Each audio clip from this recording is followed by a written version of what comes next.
You're on. Oh, you didn't know? Yo ass better call somebody. That's right, it's me. It's me, that L to the EFT. Ladies and gentlemen, boys and girls, children of all ages, Painkiller already proudly presents to you the internet's #1 podcasting champions of the world. The Golden McDuck FPS Kyle, the Minecraft Mage Woody's Gamertag, the Submission Specialist Joe Lauzon, and the Cigar Smoking, Thesaurus Totin, Wheelchair Rolling Lefty, the Rape Squad Killers! Let's start the show. that was really good. That was great. Thank you, mid-90s WWF, for that. Oh, that was awesome. Yeah, and thank you on a personal level. It was supposed to be my week to do the intro. I wasn't ready, and you stepped up. So I was gonna make it my week anyway, because I've been thinking all week about it, and I was like, yeah, like I'm getting into it. Even if you came ready with something, I was like, no, Woody, I got it. No matter what. Oh, so. I gotta say, we have a new high watermark now. If I aspire to have the best intro, it got harder still. Well, gosh. You see, but mine was just the formula was laid out for me. It was easy. I just redid the words. Kyle's was that was all him. So I still give a tip of the cap to Kyle's intro. Personally. All right. I think I like yours better. What was I gonna say? Oh, Heather is coming. By the way, so for people don't know that she is, huh? the make She couldn't wait. the make Heather uncomfortable thing should happen this show. So, but she just finished running and needs to, I guess, get pretty or something. Primp, towel off. Yeah, imagine what you will. Dude, are we gonna play one of the jingles that somebody made on the PK subreddit? One of the intro jingles? Did you guys see any of those? I saw so many of them. Dude, the PKA subreddit has been on fire for like a month now. Like they're crushing it. Which one was your favorite? Well, I liked just the little intro jingles, just the bumpers that people uploaded to SoundCloud. But in terms of like the intros, I really liked the A-Team. The A-Team was so cool. I liked the A-Team. I liked Breaking Bad. Link a jingle for me if you think it's not copyrighted. You see, I don't know. I don't know if the guy properly released it, and that's kind of an in with, if the guy says this is mine and they used it without my permission. That's kind of an in for the whole copyright thing. So I don't know. Maybe we should secure. Yeah, I don't know how that Breaking Bad tune even works. Like, it seems like as big as Breaking Bad is, that doom doom doom like noise like it goes? Bad. I picture no, it's not how it goes, but that's the best I could do. Dunk, dunk. Yeah, mine's worse. Those it's like bass, just strings. Ah, man. If you guys want us to play a song, give us permission when you release it, and we'll be able to stick it on PKA and share it. Mm-hmm. But the subreddit's been a blast, man. I'm getting a kick out of it. Reddit.com/r/PKA. You can find me there now, too, posting. You guys sucked me in. That's, I thought I was out. They pulled me back in. There's a suck him in joke in there somewhere. Joe, when's your next fight? I don't even know. I talked to Joe Silva early this week. Talking like August, September, probably closer to September. I don't know. Baby I haven't been able to train all that much because of baby. So kind of working on all that, get my schedule down. But we'll see. All right. Okay. Hopefully. Soon. Find out soon. Extend your win streak. Yep. If it's 2, it's a streak, right? 1 is a streak. You're on a 1-win streak right now. Yeah. Well, is there a streak yet? I think we gotta wait. I think 2 is a streak. I have just told you. You are on a streak. I don't know why you still have questions. Okay, I take it back. It's a streak. So sorry. What was I gonna say? Fight Joe. I had a question in there somewhere. I've forgotten. Anyway, let's schedule the trip or something. Kyle, what do you want to do next? Shit. I've given it some thought. Uh-huh.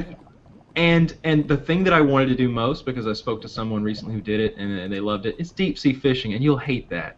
You'll hate that. Oh gosh. Because the last time you did that, you were sick, and the guy poured a beer on you, and then you threatened him, and he was like, "Pee on me, I'll submit," and that's a whole different story. But I don't want to go deep sea fishing. I don't think you want any part of fishing. Yeah, you know, as trip, much to be as honest. yeah, dude, I'm terrible at fishing and I don't enjoy it.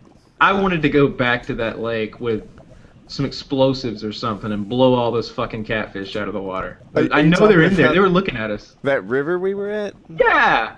Ah, You're that still was angry terrible. at them. Yeah, I'm still angry at that. You get a lot of trouble fishing with dynamite. Oh yeah, you get a lot of trouble for that. Well, I mean, I That might don't not be think. something you want to do on video. Kyle, No, we wouldn't video it. do you really think it was the river that made you sick? I don't know what made me sick. I really don't. It could have been something I had going in, but I think it. I don't react well to absolutely no food and working a lot. Like when my body hits, who does? But I vomit when it happens.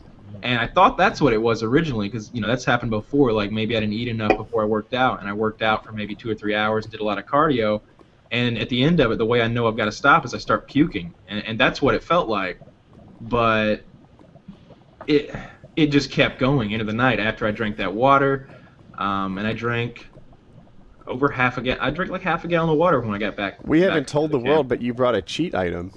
I did bring a cheat item. I brought some tea. He brought tea. I brought some strawberry tea packets, and we had those. And it was good for my morale, but it wasn't really food. Yeah, not at all. It felt good though. It was nice to have something that had like a flavor, and it smelled better than it tasted though. If you guys do another trip, you should bring I was thinking about this after the fact. You should bring some kind of emergency pack that you're not going to open, you're not going to use, but in like a bad situation, it should be like Pedialyte, Gatorade, water. If we do another trip, we should bring the world's most decorated UFC fighter in terms of the night bonuses. Depends on what it is. Like if we do it when I find out what my next fight is, if we did it after, that would work. I could do that. Yeah, something like 2 weeks. Oh, after. that would be great. What if we had you out there and you just have won your next fight, but you got some battle scars? You got a couple black eyes or something on the survival trip. It's happened before. Yeah, that would be awesome. Or Yeah. Joe just kicks the shit out of the guy and doesn't hurt at all, and then goes on the trip. I think that's the preferred way, but we can't always have it like that. Yeah, You've got to think about the survival trip, Joe. That's what's most important here. You want to go into that looking let like him a hit real you badass. a little, would you? Yeah, yeah. Or maybe Woody could rough you up a little before we turn the cameras on. Just as long as you're looking It's a battle scarred service out I there. in the offer. field. Just don't I'm a hit team back. player. I'll make it happen. I guess some sort of hunting trip. What if? I'm sorry. We'll come back. What do you think of Okay. Donald Cerrone trying to fight 6 times this year? I think he could definitely do it. I mean, he's always in shape. He's always good to go. It's I don't think he's gonna have 6 wars, but I think he could do that. He had a fight like last weekend, and he tried to get one this weekend because I guess he wasn't hurt. He came out pretty unscathed. I mean, he got hit a couple times, but nothing major. Did No you cuts, hear that? nothing. Like one of the guys in either his weight class or the weight class right above him said like he got hurt. I don't know. He couldn't make the fight, so Cerrone tried to step in. I think it was 55. I know Jim Miller was supposed to fight. I think this weekend against who the hell was it? Someone. The guy, if I had my facts right, and this is PKA, so I probably don't. The guy was his last name was Ellenberger, but it wasn't Jake Ellenberger's brother. I think it's Joe Ellenberger. That's it. Yeah, it was his brother's UFC debut. So, Yep. like, on one hand, he's stepping in like untrained and just giving it a go. On the other hand, this guy gets like $57K to win and $57K to show, and he's like, oh yeah, for $114,000, I'll beat up this guy in his first UFC fight ever. Yep. He's a badass. Cowboy's awesome. He's always ready to go. He had one of his other fights. I think he wrecked. He dumped his dirt bike. It had like his stomach's basically hanging out, and they stitched him up, and he fought like 2 weeks later. What the fuck? Donald If you guys- Cerrone is a Here's the coolest thing about Cowboy Cerrone, right? Like, so this guy spends money like you'd not believe. He just runs through it, buys like homes and RVs and dirt bikes, and I don't know. He's got like a dozen ATVs and like a ridiculous. Like he buys toys for himself and all. Like, does he want to go jet skiing? All right, I'm gonna need about 8 jet skis for me and all my friends to have a good time. and so he doesn't have any savings. Like, and when he's broke, this guy fights so mean. And his last fight was like right after tax day. And I'm like, do not take that fight. Never fight Cowboy Cerrone right after he paid his taxes, because that guy needs cash. So, yeah, anyway, he makes me laugh. I like him. So I just looked into it. It was for Ellenberger. Dana tweeted, Cowboy texted me saying he just landed in Baltimore, heard Ellenberger's guy fell out. He wants to fight and will start cutting weight right now. What the fuck? Insane. That's so awesome. He's like something from another age of fighting. He's like traveling around just wanting to beat people up. I could just see him show up with like no corner or anything. Like, yeah, here we go. I'm here. Like, asking He's fans just wearing to corner him. basketball shorts, just like ready. This week is John Jones, right? I think this week is John Jones, so his corners would be there anyways. They would be there, you said? Yeah, because he trains at Greg Jackson's. Oh, I didn't know that. What is it, Winklejohns or something? Is that what they... No, I'm mixing up two camps. I like to imagine it so that he doesn't have any guys in his corner, and he has to get like some guy selling beers or something to come help him out. Right. I see him showing up with like last week's fight shorts, still a little bit of blood on him. Like, all right, what? I'm ready. Maybe still there's some blood on him. Got to grab a couple of ushers out of the crowd. The guys selling popcorn. They're rubbing him down out there. All right, so do you want to talk about the next survival trip potentially a little more? So I think I think my first question is, Lefty, is there any type of trip that you would be cool with doing? Well, I guess what are your limits on that sort of thing? And I was going to see if there's any way to mesh up and get, maybe some wheelchair access, survival trip scenario. Like survival, like actual survival. I don't know. Again. Yeah, see... that would be the thing. I don't think I'm entirely comfortable with that idea. Just the idea of going intentionally underprepared. That's just... Here's my thought. I think that we should do a completely different trip in the summer and then a survival trip with Joe in the fall when hunting season rolls around and after his fight.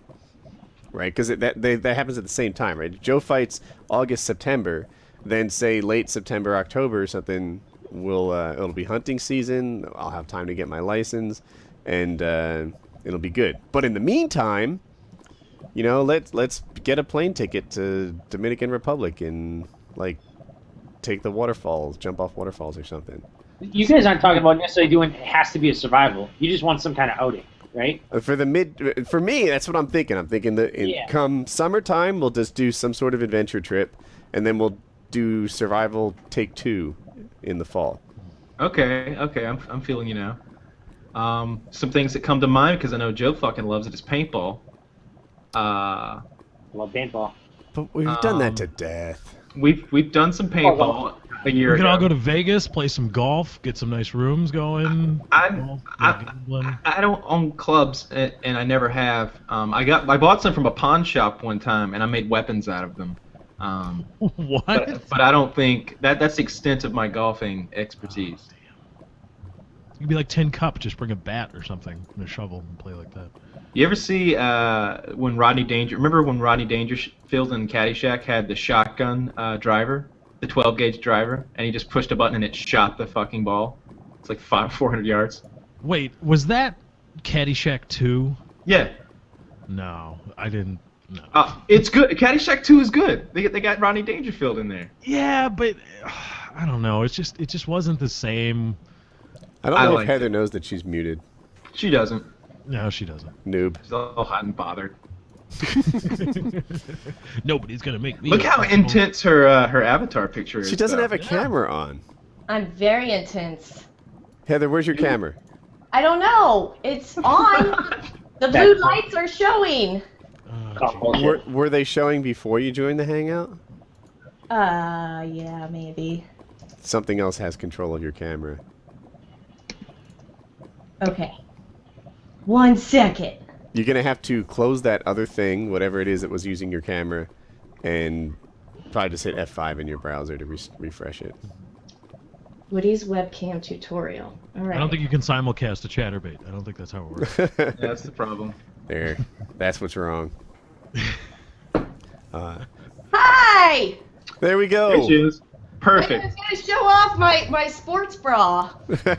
I specifically requested a neon-colored sports bra. Oh, I didn't hear neon. It's got some neon in it. All right, fair enough. All right, so this is a new segment of the show Kyle came up with called Make Heather Uncomfortable. Yeah, and I feel like I've come woefully unprepared. I've got a couple of prepared questions, and then I guess I'm just gonna have to freeball it from there because I guess I watched enough Howard Stern this week, hopefully to help me here. This is the recipient of all those penis pictures. Working because you guys gave me no time to get ready. You've had a week. You've had a week to get ready. Heather, if you could ballpark it, how many penis pictures do you think you've had since you started this gig? I actually have a folder of penis pictures. No. Yeah, I have a folder of them. You keep your child porn? Saved them all? Say that again? You saved them all? Yeah. No, not all of them. Not the ones from the beginning, but maybe the last 2-3 months. I've saved them. I got some pretty good ones. I got one of Barbie kissing a dick, and I got one of a KKK dick that's lefty's dick. They're pretty good. I like them. It's my little penis arsenal, or little arsenal of penises. Do many of these penises look under 18? Is there a way to tell? I mean, isn't it like, after 12 or 13, they all kind of look the same? In my case, like after 16, but yeah, I guess. I haven't noticed any ones that do look like they're under the age of 16. How about that? Okay. Oh, God. Okay, so just borderline child pornography. Good to know. Moving along. Yeah, you might want to delete all of that. No, what she's saying is that they're only fully developed. That's what the 16 thing is that if you've ever seen that scene from Office Space where they take the fax machine out in the field, you should do that to your hard drive.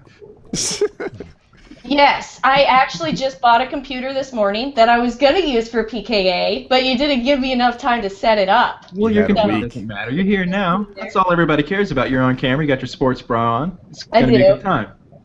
I don't know. I kind of want to hear about the computer. No, yeah. Oh, yeah, you're right, Lefty. Who cares if the audio's screwed up? I'm here. What's the graphics card like?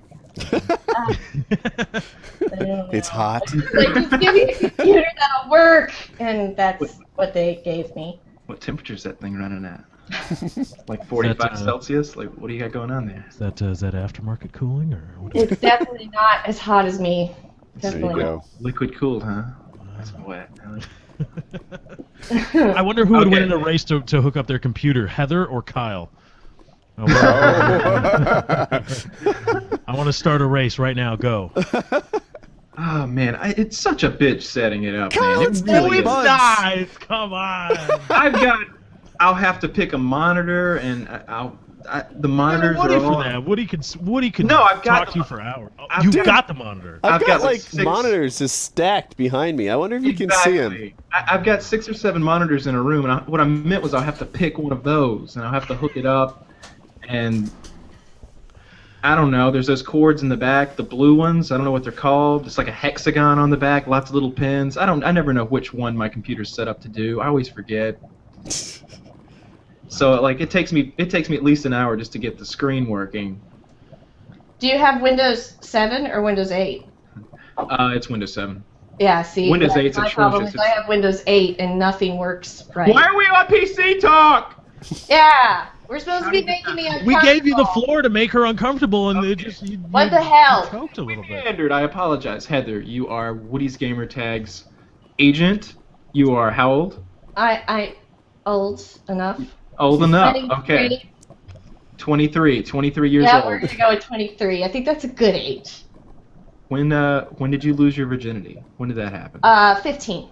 You were 15? 15. What was this guy? What was this guy's deal? Was he your age? Was he older? No, he was my age. He was a lot bigger than me. So at 15, I was probably about, 85, 90 pounds, and he was 5'10", and about 250 pounds. So. He was a really big guy. Was this like an overweight guy? What's going on here? No, yeah, he was overweight. So did you enjoy the first time? No. No? I wouldn't think so. That sounds like a horrible experience. It was kind of a horrible experience, and I was drinking, and yeah, it just wasn't. It wasn't like all the. All right, you're taking all the fun out of this now. You're taking all the fun out of it. You made Drinking it at 15. Well, I never. I was drinking at 15. Wow, this is a terrible, terrible story now. Don't do that, guys. When was 21 to drink? So we spoke to your husband about an hour ago, so we got a few inside details. Are you kidding me? So when was the first time that you were with a girl? That was never. It's not what I hear. I've made out with lots of chicks. Yeah, I have exactly. done that. But I've never been with a girl. I cannot get over the idea of licking a vagina, and I've been told that's the reason I'll never be a lesbian, is because vaginas are ugly. They kind of remind me of wrinkled old grandmas. I don't even like the look of mine. So, I can't imagine doing anything with a vagina other than my own. Well, you wouldn't necessarily have to. What if you were on the receiving end of some sort of lesbian experience? Wouldn't that be pleasurable? Because Sure. So you'd be up for that. Yeah. Have you ever suggested something like that to your husband? Because I know he expressed some interest. I'm sure he would have if you'd actually talked to him. I'm thinking We did. Actually talk to him. The three of us called him before Joe made it. It's been about an hour and a Hi, half. Joe. By the way, I didn't say hi to Joe. How's it going? And Lefty. Anyways, would I do it? Probably not. Even if it was someone you were comfortable with, someone you were. I think it would be worse if it was someone I was comfortable with. Oh, if I did do it, it would be like someone I met at the bar or something. I don't think I could look at the person the same afterwards. I wouldn't think so. So. What else would you be willing to do with a lady? Could you maybe use some sort of a device on the lady? Maybe strap something to yourself. I mean, that's within the realm of possibility. Then you don't have to lick anything. You can just kind of that'd just be a kind whole of stick fun it in there experience. with a dildo or something. Yeah. I mean. Because I think if you could sway. If that really turned me on, if that suddenly I started watching porn that did that, and I was like, ooh, that looks great, I'm gonna try that, I would do it. But I mean, that just doesn't. I think you're. It's not something that I would do, but it's something I would have 50. no problems doing if that's what turned me on. Yeah, I think you're at least 50% lesbian. I might be. Yeah, Yeah. there's actually, maybe a And little bit lesbian. I tend to look at chicks as much as dudes, and compare You're them. definitely 50% lesbian. And now that you know your position on this road, you can start taking steps, and going. And you're only 23, so you've got plenty of time to experiment. Plenty of time. I'll let you guys know as soon as it happens. So you're tiny. Yes.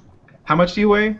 You don't mind saying, do you? No, I fluctuate 37. between about 95 to 105 pounds, and I think right now I'm about 98. I've lost a lot recently. And how tall are you? I am 5'7". Yeah, so you're super skinny, and I noticed you told me a story about why your butt is so small. I told you a story why my butt is so small. Yeah, you told me about how small your butt is and how you had to have the butt implant thing. Oh, yeah, that's not because my butt is small. But I do have a butt. My ass is worth $250,000, if not more. Because they have implanted a medical device in it. It's actually connected to my bladder because I have a condition called interstitial cystitis, which is basically like a chronic bladder disorder. Oh, that's right. I went for years with doctors just giving me opiates, and they didn't know what to do with me. I could barely get out of bed. It hurt really bad when I was about 18 or 19. So they implanted this medical device inside my butt, and it cost about $50,000 for just the device, and then the surgery cost more. And then it broke because I have no fat in my butt at all. So when they put That's what it was. in your butt, is this a butt cheek we're talking about? Oh, yeah, you want to see it? I'll show it to you. Well, keep in mind we're on YouTube. I know, Looking at it's good. I like to pull it out at parties. Let me see if I can. Oh dear. Oh dear. No, it's okay. Can you see it? Lefty's such a prude. Come on, Lefty. I can, yeah. I'm going to get in trouble for this. You don't even realize. I'm not showing. It's technically my lower back. There you go. Lefty. Calm down. Calm down. But yeah, so it's this device implanted in me, and it shocks my bladder, and they don't really know how it works, but for whatever reason, it makes it so I can pee, basically, and so I'm not in pain. Because for a long time, I was having problems peeing, and then I would pee in my pants just out of nowhere. I'd just be standing there, and suddenly I would just urinate. And it got really bad when you're in high school. It's not really cool to pee in your pants. Not at all. Not at all. I learned that. So it was really interesting there for a while. And then I moved here, and I found a doctor here that's great for my condition. And he put this device in, and they've had to implant it 4 or 5 times now because I keep breaking it. Okay, and that's what that was the relation between the two. It was because you had such a tiny butt that you kept breaking it, right? Yes, because I have no fat in my ass, and I Yeah, actually exactly. got a prescription for donuts and burgers. You've already got the one implant back there. Would you ever consider getting maybe ass implants, like silicone butt implants? I actually told my doctor we should do that. When the last one broke, I was like, can't you just put like an implant in there to help cushion it? And I have no problem having a bigger butt. That's perfectly fine with me. And he didn't do it. But yeah, no, I would totally do butt implants. Why the hell not? Did you hear about the guy who was doing like black market plastic surgery, I guess, in his garage, and he gave the woman butt implants with Fix-A-Flat? Oh my god. Yeah, that happened. That's a good plan there. So that's just a little warning story to I you. should give that a try. Maybe that'll work. Don't get any butt implants in a guy's garage, 'cause he may get his medical supplies from AutoZone. So with your butt being so I small, might just go to AutoZone and give it a try. so what about anal sex? Is that something that you want to talk about? It doesn't make me uncomfortable. No. No, it doesn't? Anal sex is not something that that I do regularly and that I particularly like. And I have yet to really meet a female that really, really does like anal sex. So. Sasha Grey. I've seen them on the internet. Yes. Of course, you've seen them on the internet, but yeah, I mean, nothing should really go in the out hole, and it just doesn't. It's not a nice feeling, and luckily, all of our holes go both ways. Just calm down. Like, I think you're being really judgmental of these holes right now. Luckily, I've never been with a guy that was really big on anal sex, so it's never been a huge issue. How do you prepare for anal sex? Because that can get messy. Wet lubricant. No, but how do you make sure there's not going to be a poop dick situation? A poop dick situation? I don't know. How do you do that? You guys tell me. Like I've never thought about it. It's just kind of happened. The poop dick has? Well, no, it's never. I can't think of a time where the poop dick has happened. I'm just saying I didn't know that I had to prepare myself so that it didn't happen. I guess you don't. It sounds like. How big's your husband's penis? Because he said it was massive. He's very massive, yes. He's got a very, very, very large penis. Can confirm. How large is it? I don't know. You've never gotten the measuring tape out? So about like years and years and years ago, maybe, but I can't remember. I mean, you could just look at the thing or look at him in a pair of freaking boxers, and you're like, holy crap. So could you like hold your fist up? Hold your like, yeah. So like that. I don't.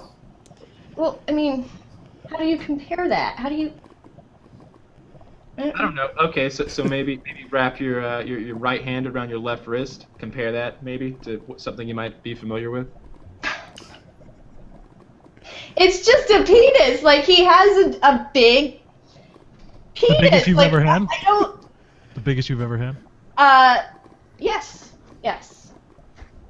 By far, the biggest I've ever had. He is very well endowed. Yes. And that's never been a problem for you? Well, I mean, okay.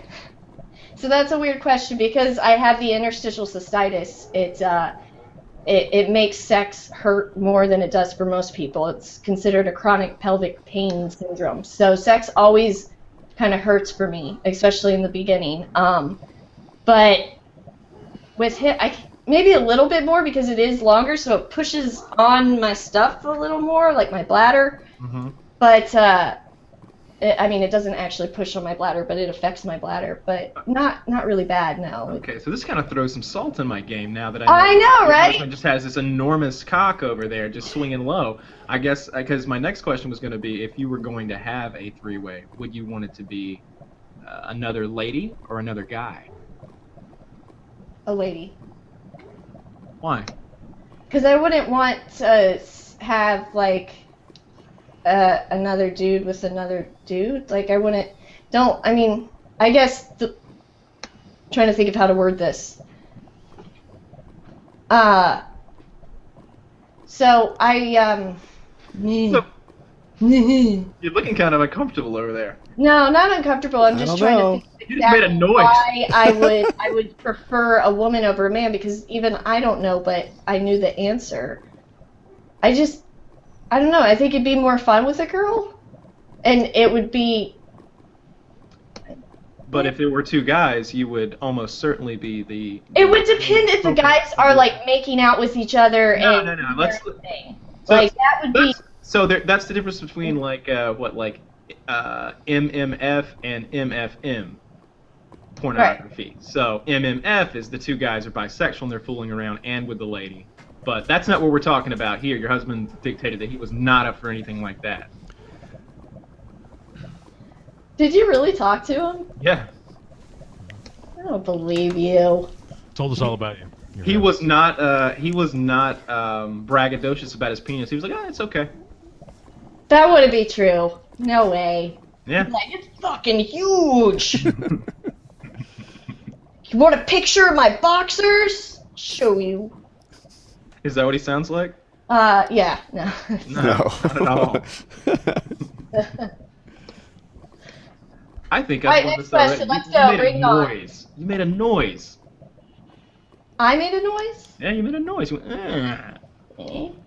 I make a lot of noises. So if it Woody were... knows this when we Wait. I make a lot of noises. Woody knows this? What are we talking about? No, yeah, that sounded bad. Sorry. No, let me explain. Woody, we're getting the train off the tracks here. I make a lot of sound effects.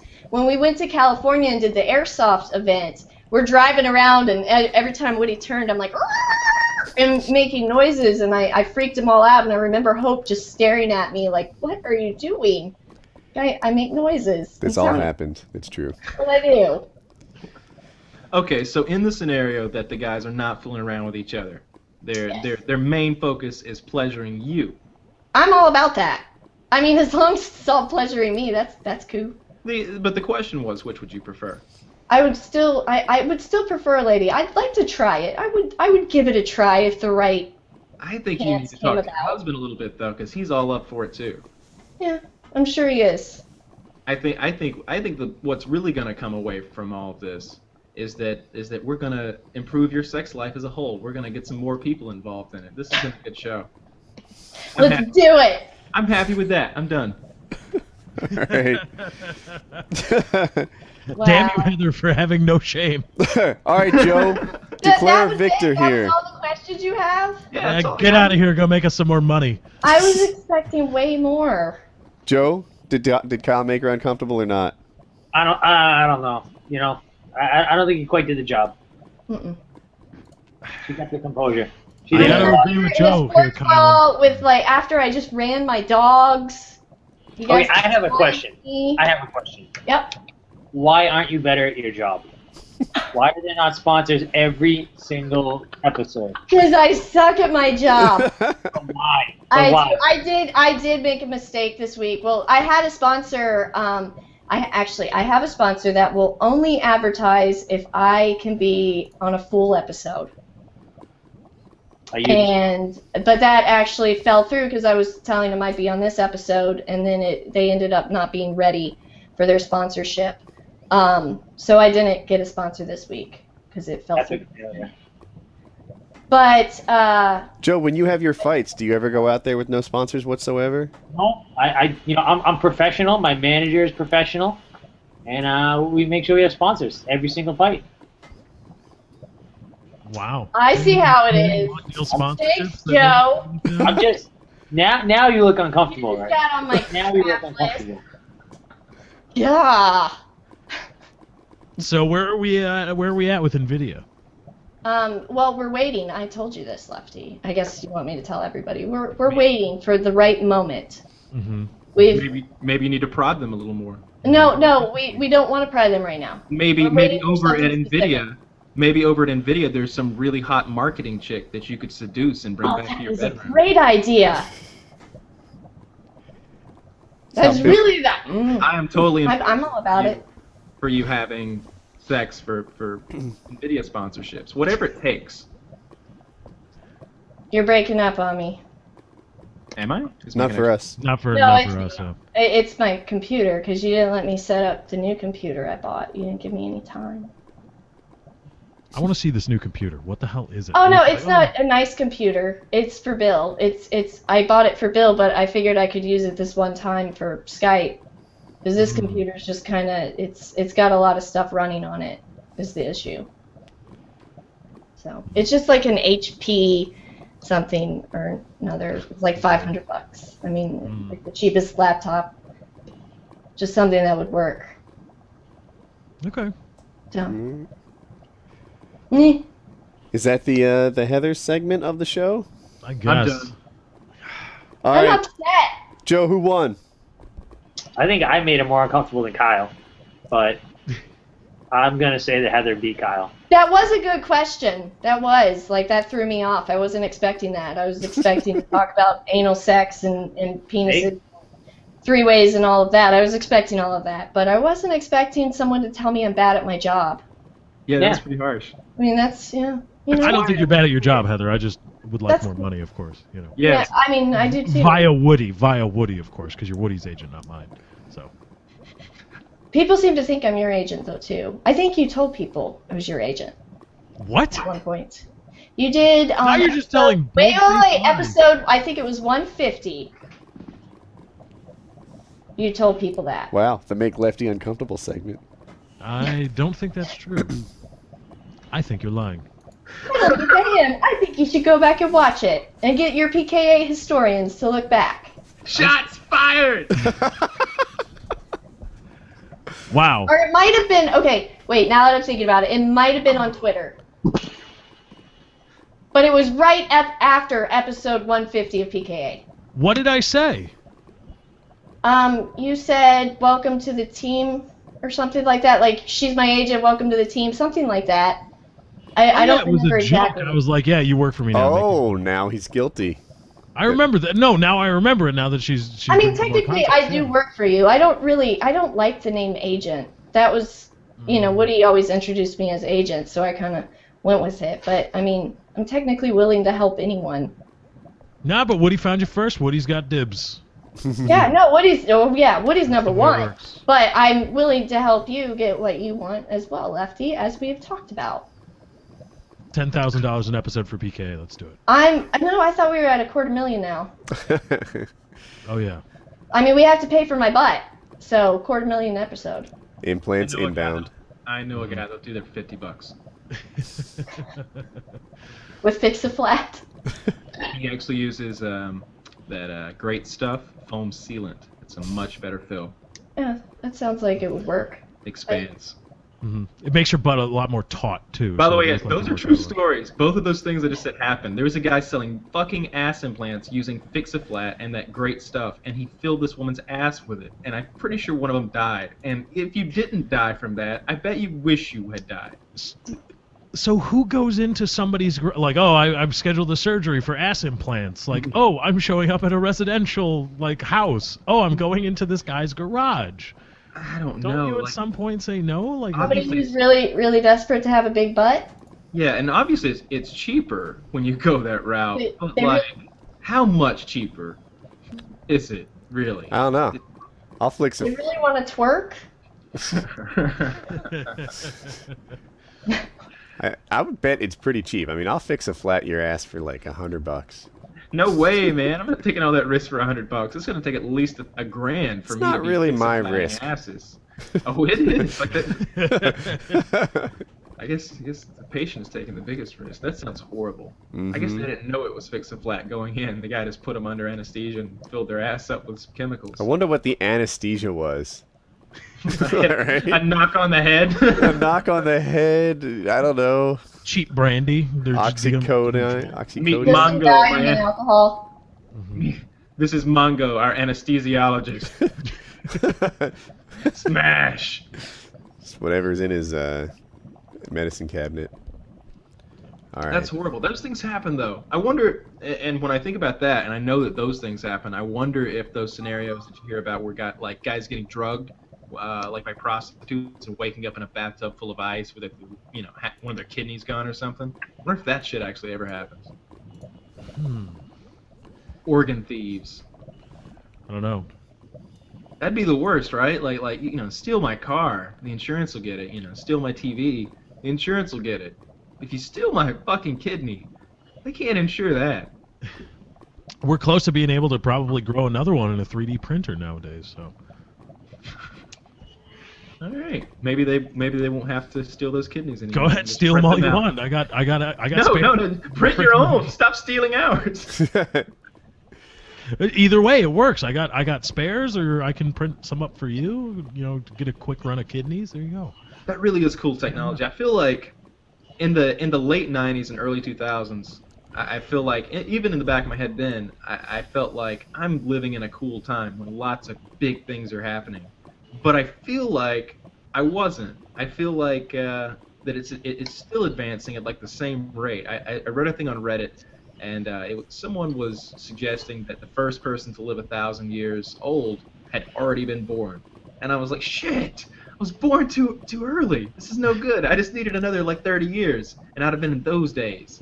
1,000 years. Get on my level. Yeah, they were talking about Woody. Even if that's vastly overreaching, let's say that we're going to make it to 150 regularly. Like, that's going to be the new 80. That would have been a nice time to have been in. If it's 150 and, maybe you've got the mobility of like a 65, 70-year-old, you're still all there. That'd about nice uploading our consciousness to a computer. Ah, fuck that.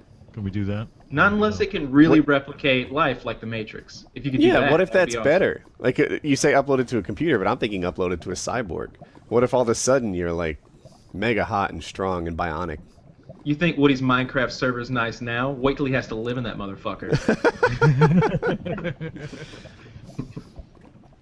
No. We're doing an event this weekend, just so people know. It's like a parkour race kind of thing. And it is Sunday at 2 p.m. Eastern, 11 a.m. Pacific, and 7 p.m. in the UK. Or most of it, anyway. No one understands UK and your time zones and your Scotland, Wales stuff. People are silly. That's why I just say, from now on, I just say British Isles. I just say British Isles. It covers everything. Does British Isles... But I don't think it's all one time zone. Well, close enough. And then people are wanting me to say GMT, but I don't think GMT is accurate either in the summertime. GMT is also UTC, isn't it? Universal Time Code. I think British people are silly. Yeah, you and your Celsius. Damn it! I'm starting that debate up again. Let's talk about that. Let's do that. Let's talk all about that. Celsius versus Fahrenheit. People were mad about that. Like, some people were like legitimately angry about their Celsius defense, and Woody only likes Fahrenheit because that's what he's used to. They didn't turn that camera on themselves, though. If I had introduced a system and said, "Hey, look, I've got this great idea. The weather outside will range from like -15 to about 38. Let's go," and they'd be like, "What? That's horrible. Like, why would that be a good thing?" I'm like, "No. Don't you see? It's all based on whether water freezes or boils," and they'd be like, "That is not even something that really impacts my daily life. What am I, a fucking chemist?" I think we're just looking at two people who think about the world differently. When you look at your temperature scale, you want it to be all about the temperatures that you feel and experience in day-to-day life as a human being. Mm-hmm. But maybe someone who's more scientifically minded, who really gives a shit about the melting point of lead and doesn't want it to be like, I don't know, 600 or 700 degrees or whatever it is, maybe 500, it's low. They think that's silly. They'd like it to be closer to, a relevant number. That's the way they feel. At this point, I'm willing to just put it all down and go Kelvin Master Race. That's it. Kelvin or GTFO. Speaking of lead, Kyle, did you see the Cosmos episode, the most recent one, talking about lead and how the guy who, the first person to properly age the Earth using he devised the first clean room, and then mass spectrometers, and then using lead as things degrade into lead, and then fought against leaded gasoline and stuff because that must be the newest one. Mm-hmm. It's on Amazon. It's really cool. It's more history based instead of science based. So how much is it on Amazon? I buy it on Xbox Video. It's I want to say $2.89 for an HD episode. I want to say that. It's $2.99 on Xbox, and I've got that on my card already.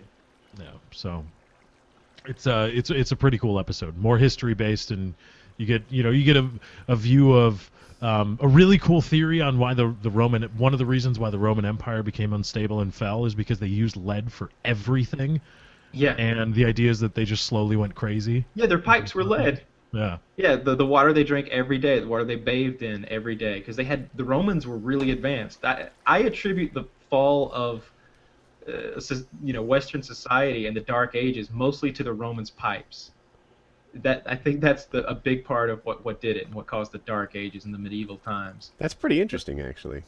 Because the Romans were there, man. They were at Renaissance level. They were ready to start a Renaissance and get some Leonardo da Vinci's and coming out of Rome. But it didn't happen because their pipes were lead. They all went fucking crazy. It was diminished. Everyone in the city was a little bit zany, and it fell apart. They overreached, they overspent, and they killed themselves. And then our entire way of life, if you consider yourself kind of coming from that part of the world, just diminished for hundreds of years after that. That's why you got guys running around shitting in buckets and riding horses like knights when you should have had people sailing across the world and mapping out, the United States where it is. Mm. We had to relearn maybe it's not a good idea to drink water down or pull drinking water downriver from where we pour all our shit in it. Yeah, exactly. That's not a good idea. The Romans had hot water baths. Like they were very advanced, and they went all crazy. We forgot how to do all that shit for a very long time. If the Romans had only filled Nalgene bottles from the river, how different the world would be. Yeah, with that filter. They'd have been just puking their fucking guts out. That's what. I don't blame the water filter, by the way, because we both literally drank. I drank like a gallon of water from that filter. Yeah, filled that bottle up at least 2 times, maybe 3 times. So. Yeah, I had 2 bottles. I drained. Yeah, and if I had drank that much contaminated river water, it would have been. I wouldn't have been able to make it home. I'd have been like shitting my pants or something. All right then. That would yeah. I don't know what got me sick, but I think it was just exhaustion. But then I had that thing in my mouth right after. It was the water. I guarantee it was the water. You got water in your mouth or something. Yeah, I definitely did get water in my mouth. Like Yeah. that did happen. Like I was swimming as best I can. I can't swim for shit. He doggy paddles. I wasn't gonna talk about it. All right. First of all, I breaststroked. I breaststroked through. Oh my god. And then I was exhausted, so I went. The dog paddle is the default swim that's low energy. The doggy paddle is not a default swim. It is for me. I don't have any swimming experience. Like we had a pool growing up, but like I'm not swimming for laps. I'm just playing in the pool. He doggy paddles. Why did you send Woody out to swim for that turtle? Like you shoot it and then you send Woody go get it. Woody didn't want to get wet. He wasn't prepared. Woody got his line caught in a root, and I had to go in to get his line uncaught for him. Here's I'm trying to remember. Oh, here it is. So, this is gonna sound like a lame excuse, but here's the actual truth behind it. I get poison ivy more easily than most people. Like it's a nightmare. It's really not as bad now in my adulthood, but as a kid, I would get poison ivy that I swear I didn't even touch it. Like it could blow toward me. I get poison ivy from cashews because they're from the same plant family. And if I ate too many cashews, I would get poison ivy from that. I'm so allergic to poison ivy that I took extra precautions. And one of those was wearing long pants pretty much the entire trip.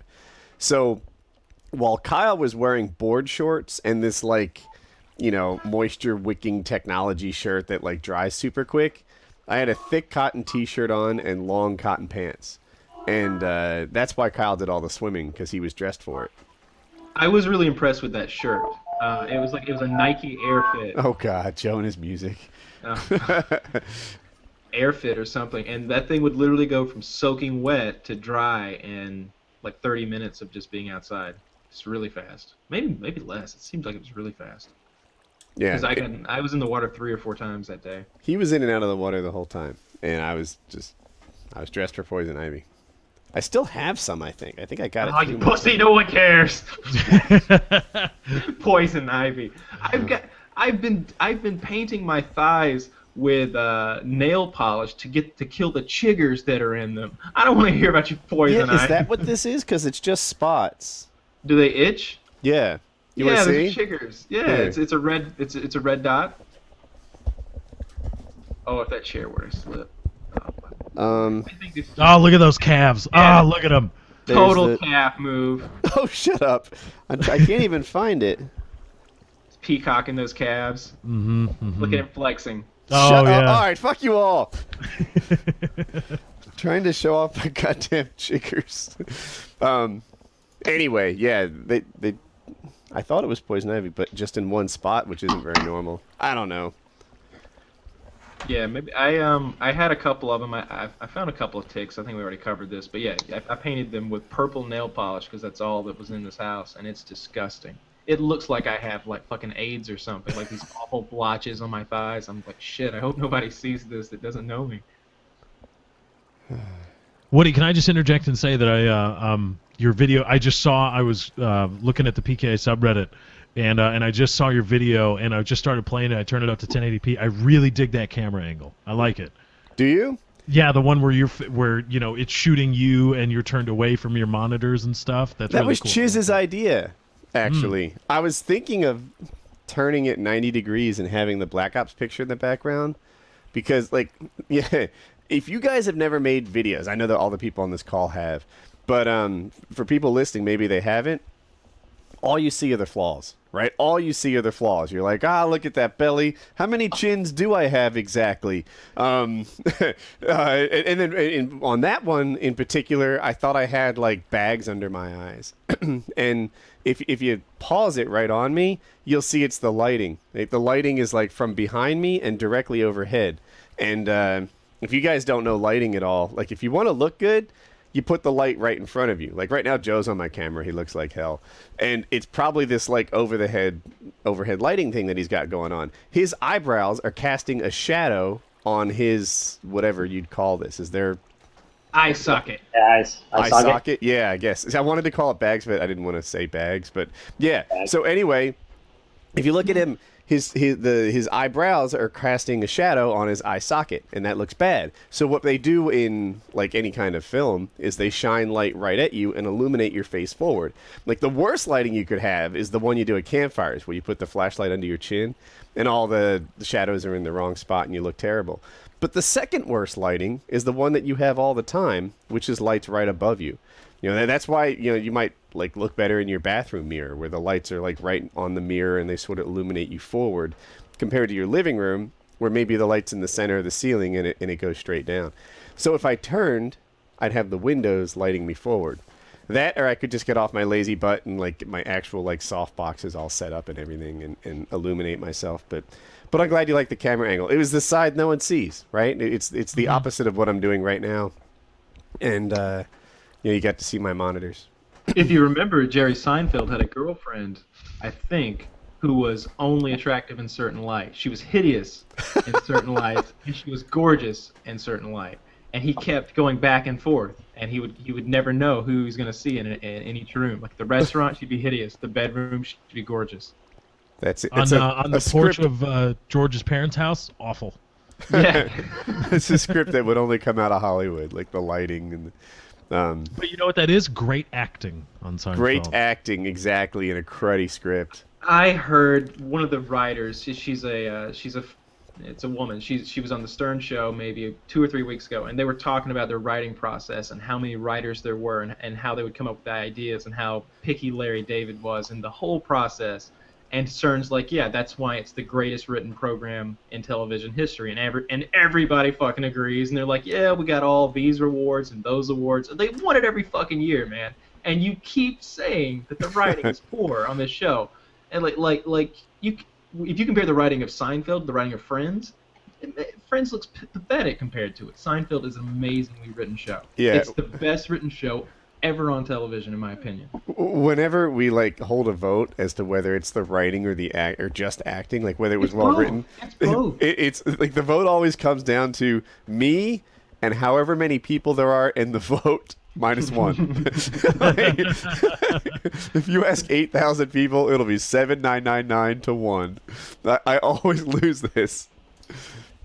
I just can't. They're good actors, especially the guy who plays Kramer, who later had that. Michael Richards? He's great. Oh yeah. But the writing is what did it, I think. Yeah. What did he say that was so racist? He called a guy the N-bomb, right? He was doing stand-up. He was bombing, doing poorly. I don't remember if they were heckling him, but I think they were. There was a table of black guys that started heckling him, and he just like blew up and said pretty much, he's just like, oh yeah? Well, you're a nigger! That's right, I said it! And he starts like dropping N-bombs left and right, just going ape shit, just saying like, horrible things, trying to get some kind of a laugh, I guess, or maybe just being an asshole. Being racist, yeah. Like. He looked like he was just having a racist outburst against these guys who maybe heckled him. They had some bad comments too. They were saying something like, now that I remember, they were saying something about how he hasn't done anything before or after Seinfeld, and how like maybe Seinfeld made him, and he didn't have any talent, and he just lost it. And I remember it was right about the time when the DVDs were coming out, and Seinfeld was doing a lot of press. He was going on Leno, he was going on Letterman. He was, promoting the DVDs. They were coming out, and God knows how many billions he's going to make off those things between him and Larry David. And that's when Kramer decides to go to like turn rogue, And so Seinfeld's like, "What the fuck are you doing?" He's like having to pull him. He pulled him into I think onto it was either Letterman or Leno. It was one of the shows, and like he apologized on the show, and the audience was laughing, and they're just like, "It's not funny." It was intense. I don't know. Sorry, I'm thinking. Joe, how does the UFC handle like public relations stuff like that? Because John Jones was recently, like, apparently either somebody who had access to his Instagram account, or him like he was hounding some guy who was trying to troll him. Do you know the full details behind this, Joe? Because I do. I can fill you in. I read about it on Reddit, but that's all I can say. John Jones supposedly. First he said he's dropping like N-bombs and all kinds of stuff, talking to someone, talking trash online, and like just posting comments on photos. And then he said his phone was stolen, and then he said that he hired a PR company to kind of help him do stuff and boost his social presence, and that someone basically ran amok with his account, thinking it was someone else's or whatever. So as all the fighters, we signed a pretty open. Kind of social conduct kind of contract, saying that they can terminate us, fine us, all this other stuff based on we need to basically act like good guys for the most part. I mean, lack of a better term. And if we do anything that's like super inappropriate or makes the brand look bad or anything like that, then they can take their repercussions for everything, and they can take action. It's all pretty open, and basically what it comes down to is you're going to do what they say, or they're going to cut your contract and they're going to fire you. Has it been implemented before? There's been people that have said stuff and they've had to apologize. Like I know Matt Brown said some stuff about how talking about how I don't understand why people want to watch fighters like Ronda and other girls like that. If they took off their clothes, I'd watch, but that'd be the only reason why. Oh no! There was another guy. They asked him who he wanted his next opponent to be, and he chose Obama. Yeah, that was Jacob Volkman, I think. Okay. He said he actually got visited by the Secret Service. Really? I guess nothing really came of it though. Like they just kind of they did show up at his house, but nothing happened. So then he ran his mouth again, and I don't know. Kind of just put it there. I believe John Jones in this case. I don't always side with the fighters, but I guess this is a guy. If you look at his Twitter history, he pops on his Twitter account like every couple of days. He does a pretty good job of staying disciplined and quiet, and just like says fun stuff, and then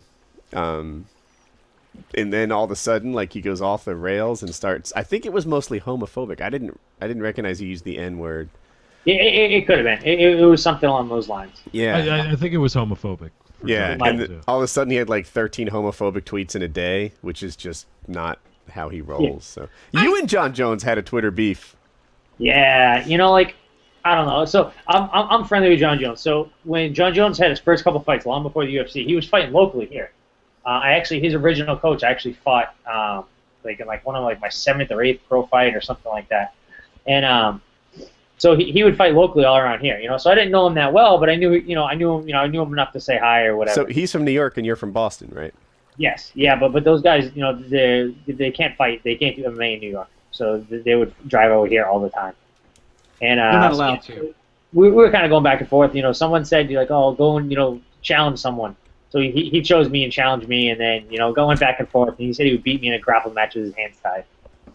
You know, so I spun it back on him a little bit. I'm like, okay, I accept your Brazilian Jiu-Jitsu challenge. You know, I'll let you wear a gi, and, you know, you can duct tape your hands, which just gives me even more of an advantage because the gi is so dependent on grips. And it was kind of all fun. You know what I mean? Like, it's not good because I really do feel like I'm the better grappler. I think that straight up I would out-grapple him. But he's 2 weight classes above you. Yeah, but that wouldn't matter grappling. You know, if we were at MMA, he would murder me. But you know, straight up grappling, I think that, you know, I would beat him. I think, but in a gi with his hands taped, it would be a slaughter. Like, it wouldn't even be. You know, but I mean, I like John Jones though, so it doesn't. It was never really something I was trying to press because honestly, it looks bad for him no matter what happens. Because if we do this and he beats me, which wouldn't happen, but if he did beat me, people would say, "Oh, he's supposed to beat me." If he loses, though, it looks terrible for him. I'm sure it's bad for sponsors, bad stuff like so. Like, I was having fun with it, but I would never really pressure him to go and do that. You know, it's just not good for. I was watching that unfold, right? And all of a sudden, I'm like, whoa, this sucks. John Jones is calling out Joe Lauzon. And Joe's like, bring it. I'll give it to you. You know, you name a time. And John Jones is like backtracking. Like, he wanted to get out of it. And you're like trying to nail down a date. Well, because it's lose-lose for him. Because if he beats me, he's supposed to beat me. If he loses, he's going to get all kinds of crap. So, you know, so I mean, I wouldn't expect him to really go and do it. You know, I was just having fun with it. That's fun. Yeah. Did Tommy Toehold cover it? I don't know. He might have. Tommy Toehold is awesome. That guy's incredible. I hope to really meet him at some point. Like, I have no idea what he looks like. I have no idea who he really is. I think it's kind of nice that it's anonymous because he can make fun of people and not have to worry about backlash. Like, I'm sure he's a guy that trains or, you know, knows some fighters and they have no idea who he is. I might know who he is and have no idea. Is his YouTube channel Tommy Toehold or TTHS? Do you know?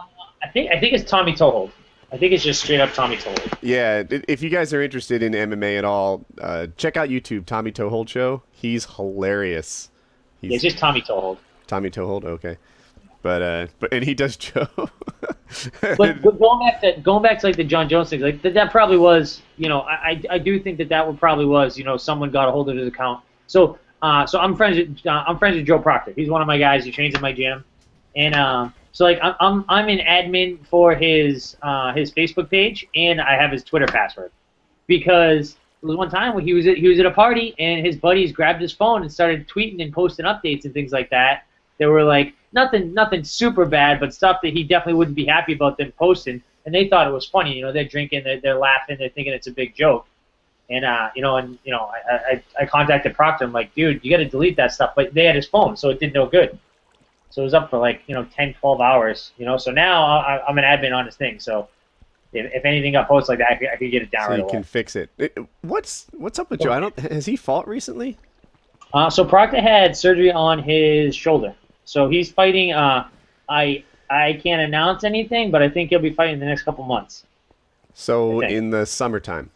Yep, sometime in the summer. Yep. Okay, cool. Yeah, if people don't know, Joe Proctor's a UFC fighter. He trains out of Joe Lauzon's gym. There's a couple guys that are either UFC or ex-UFC at your gym. Yeah, we got a bunch of guys. So there's me, my brother Dan, who's the youngest fighter ever in the UFC. He's signed with World Series of Fighting right now. So Joe Proctor. Jimmy Quinlan was on The Ultimate Fighter. He trains. He actually lives with me now.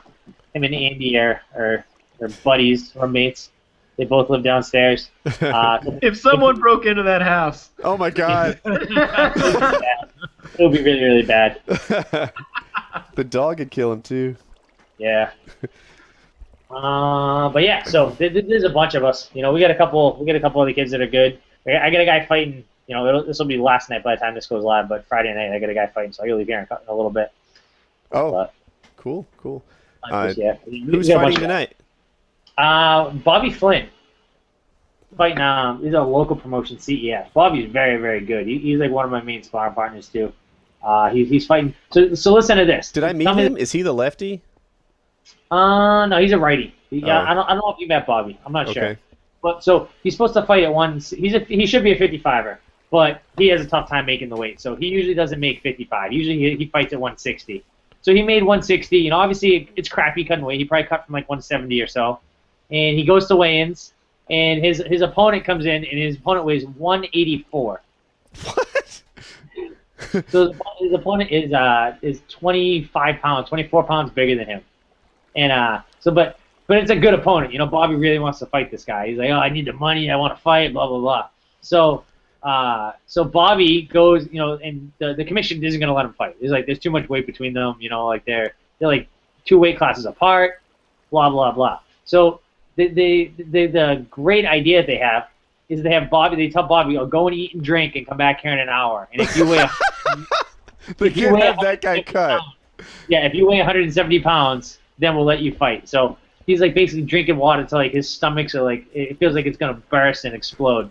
And he gets up to 171 pounds. We put on like 10 pounds and like it was like an hour and a half. 10 pounds. To fight a guy that's still 15 pounds bigger than him. That's over 2 gallons. Yeah, That's pretty over much. 2 gallons. Yeah. Terrible. So is that the fight tonight? Yes, that's gonna happen. So that's tonight. He's the first fight of the night. So I get to go there. I have to be there at 5 o'clock, and I think they start at 7. So he'll be done by like 7:30. I'll be home by 8. What does the other guy look like? Is he a little chubby, or is he like all ripped? No, he's probably a little chubby. He's not super ripped. You know, he was probably walking at 185. I don't think he cut back down. I think he was probably walking about 185. And he didn't try to cut? I guess not. I don't exactly know. I didn't go to the weigh-ins. I was at my gym, so I'm not exactly sure. I told Bobby not to even do the fight. I'm like, I think it's stupid because he was down to 160, and he's gonna fight someone that's 24 pounds bigger. I thought it was a bad idea, but Bobby's like, oh no, he's like, I can beat this guy. Okay. I like Bobby. I don't know him, but I like him. Maybe this guy did cut, and he's gonna roll in there at like 195. It could. You know, but Bobby, I think like skill-wise, I think they're worlds apart. So I think that Bobby will do very, very well, but it still sucks fighting. I wish I could see that fight now. Yep. Dude, hop on a plane. You can be here in like 2 hours. Go right now. It would take me 2 hours to get to a plane. Hey, well, dude, make him fly fast. Call your boy. Never mind. So Joe, one thing I've always wondered is where does the weight go in terms of, like, you know, you're in weight classes, and I guess I don't really understand the reasoning for that, although I kind of do at the same time. But would you rather be a taller, lankier fighter at, let's say, 175, or shorter and thus able to build more musculature into your 175-pound envelope, or whatever it is? Everyone's different. I'm of the idea that you want to be lean and longer for the weight class. Some guys just happen to be short and really stocky, like you got like a Uriah Faber or Ruzmar Palhares. You know, like guys that are pretty short for the weight class, but are really beefy. And it's kind of give and take. You know, when those smaller, beefier guys are usually stronger, but they have to deal with like the reach advantage. So it's kind of like everyone kind of finds their own sweet spot. You know, I know that for me, I'm usually like, I feel like I'm strongest and like in my best shape at like 170, 175. And then I can cut to 55, and I feel like that's a good spot for me. Trying to fight at 170, I would have to put on too much muscle. I would have to be like 185, 190 to fight at 170, and I would be like a bag of crap at that weight. And 45 is too much. I lose too much strength. So you got to kind of, it's really not an ideal thing. You got to kind of find out just roughly what's your best spot. There's really no science to it. All right. I did not know that. That's a good question. Because for the longest time, you know, I was like, you know, there's different weight classes, and I kind of get it, but at the same time, you know, we're not all the same size and shape and stuff, and yeah, and everyone's different. Like I think John Jones is a great example. You know, he fights at 205, but he's so long and lean. Like he could absolutely fight a heavyweight. He could put on a lot of muscle, and he could probably do, you know, really, really well there too, because, you know, it also, people always like to focus on like the strength and power aspect, but speed is a big part of it too. Heavyweight sucks. Yeah, so like if I try to go down to 45, those guys are all a little bit faster than the 55ers. So now it's like, okay, I'm a little bit bigger and stronger, but now I'm sacrificing speed. Same thing for John Jones. Like right now he's he's long and he's fast and he's the champ at 205. If he went up to heavyweight, now he'd be a little bit stronger, but overall he'd be weaker, but he'd be much faster than all the heavyweights. So it's kind of a give and take. Is the current heavyweight champ Cain Velasquez? Is he have the longest reign? Like 3? He might have the longest reign. Yeah, is a heavyweight. No, actually no, because he wasn't a title all that long ago. He only maybe a year or so, right? Didn't he beat Junior last December? I'm trying to. He beat Junior to take it, and then he defended it against who? That was like a year and a half ago, because that was the night I fought Jim Miller. Okay. Year and a half ago, a little over a year. That was a good fight. Yeah. What was I gonna say? Oh, the thing about the heavyweights is the knockout power catches everybody. Like, like 185, Anderson Silva. That guy was on top for like 7 years or something like that, right? 170 with Georges St. Pierre, whatever. That guy, with the exception of like one hit, was on top for like 8 years or something like that. With the exception of the Matt Serra fight, who for one fight took the title away. I don't know if I can go through the rest of them like that, but the lighter guys get to stay champ because if you're the best, you can just stay the best. When you hit 205, it's unusual to get a champ there for a really long time. John Jones is the current record holder in that. And at heavyweight, gosh, if you get 2 or 3 defenses, you're doing amazing. Yeah, well, the big thing on heavyweight is the weight class has been kind of weak. That's probably been traditionally that's been the weakest weight class. But usually, if a weight class is considered weak, there's one guy that stands above and holds the title forever. Like they said, 185 was weak when Silva was there. Yeah, but I don't think anyone really was head and shoulders above the rest of the weight class though. And with such big guys, it takes one punch. That's my point. That's where I was trying to head with that. I think when you deal with a weight class where any single punch can put you to sleep, it just Absolutely. No one ever seems to stay on top for a long time. I think Roy Nelson is like my hero because that guy knocks out everybody. He looks like a bag of crap. He's got good jiu-jitsu, but he doesn't use it. He goes out there and just knocks out everybody. That's Kyle's favorite fighter.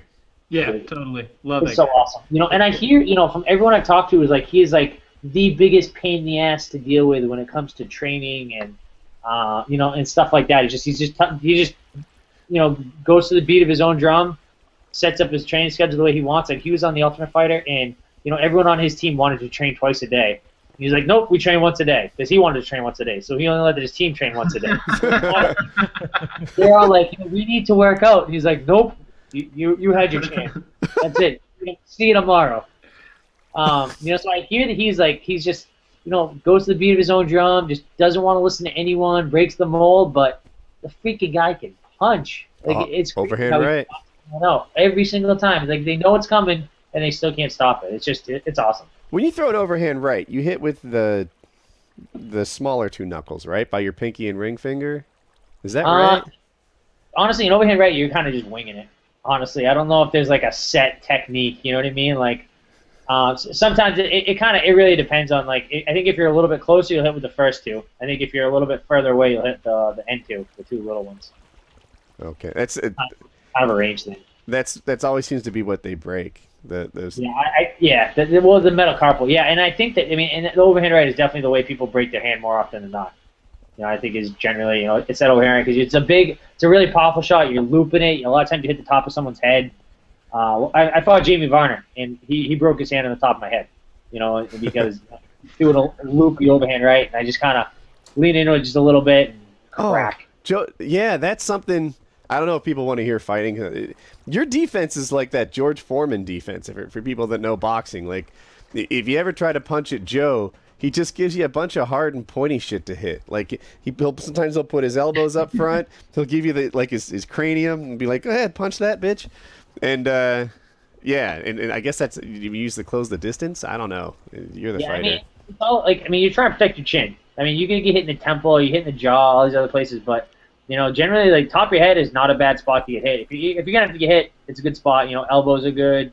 Shoulders can cover up. There's a lot of things you can do, but it becomes like a game of balance because if I'm bringing my hands way up high, You know, I get grip protection here, but nothing down low. So you kind of open up your body. So it's definitely a give and take, you know, and it's one of those times where it seems great until, you know, you're covering up really high and you get dropped with a body shot or something. So I swear I've seen you do it this way with the arms parallel to the ground. Am I crazy? like with a tie clinch, a lot of times I'll make like an X. So I'm like this, but I'll be down. So as their knees are coming up, I kind of intercept and try to elbow them in the thighs or the knees. They're trying to knee me in the face. There's all kinds of things like that. Not too much like this though. That's kind of it. Maybe I'm crazy. All right. Making it up. Yeah. Yeah. So, you guys need a whole new topic? Yeah. If you could ban one group of people from the internet for a year, who would you ban? I could ban someone. Ban We're somebody? talking about regular internet users? Yeah. Asians. Like you might say everyone who's had sex with your mom on Xbox Live is now banned for a year. Or, I don't know.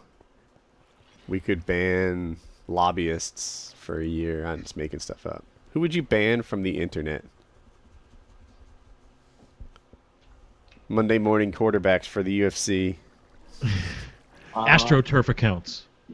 And just general, you know, company accounts. I want to see how much of positive like user reviews on the internet for products or services or anything, or companies in general, are company held accounts that are just trying to inflate their own numbers. I think that would be interesting, because I think it's like I think it might be a lot more prevalent than we want to admit. I've got a bunch of them in my head, and most of them are grammar Nazi stuff. I would like to ban people who don't write in paragraphs. I would like to ban people who intentionally misspell words. It's, for whatever reason, it's big in the Minecraft community, and they'll be like, I cry every time. And cry is spelled like C-R-I, and like every time, I can't even tell you how they spell it, but it's missing a bunch of letters. Yeah. I think I would ban anyone that hasn't graduated, like high school. I think like banning kids before, you know, like, I don't know. I feel like there's so much like crap with like little kids, like not to say like bullying, but just being assholes online. You know what I mean? It just drives a big rift. I would say until you graduate high school, that's what you get. Because you graduate high school, you're allowed to go online. Wow. Kids graduate early. That would so like alter the internet as it is now, and I'm would. thinking, but for the better, maybe. I don't know. Like, I don't know if it'd be better, but it'd be interesting because like a lot of times now, like when I get people trolling me, I'm like, oh, this is just some dumb 12-year-old kid that just got on Twitter or whatever, and like now I'm like, oh, this is a grown man. This is an adult. He graduated high school. Kyle, you there? Yeah. Who would you ban from the internet for a year? Could I pick a race of people? Yes. I think I if you expected didn't this from have Lefty. as many Asians on the internet, maybe we'd have a lot fewer troublemakers out there. I feel like maybe there's a lot of bad Asian hackers out there. Go on. I don't know, maybe in China or North Korea or something. You're saying like that. Asian people are bad. No, just the Asian hackers. Those are the one who. Oh, you mean ones like that break into the Chinese government ones? Yeah, Well, exactly. why wouldn't you ban like hackers instead of Okay, how about Asian communist people? hackers? We could just, well, it just seems like there's that group of people would get them all that way. Russian be hackers, done I with think, it. were cool, but we're definitely going after those Asian people. Well, if we start seeing them outsourcing, to Russia, we'll know. Yeah, they were spying on us. That's what it was. Problem solved, right? I got a few people specifically that I would ban for a year, but Really? Yeah, it'd be nice to be able to lay Anyone who personal slashes their baby internet mama's bans. face is banned from the internet. I don't know what you're talking about. Go on. No comment. No comment on that. Let's see. I don't know. There's a lot of people. There's a lot of people. It's a long list. Probably similar to Woody's list of people whom he would kill. There's some overlap there, you think? Probably. There's probably some people on there that would. Anybody that hated on Chiz, I think.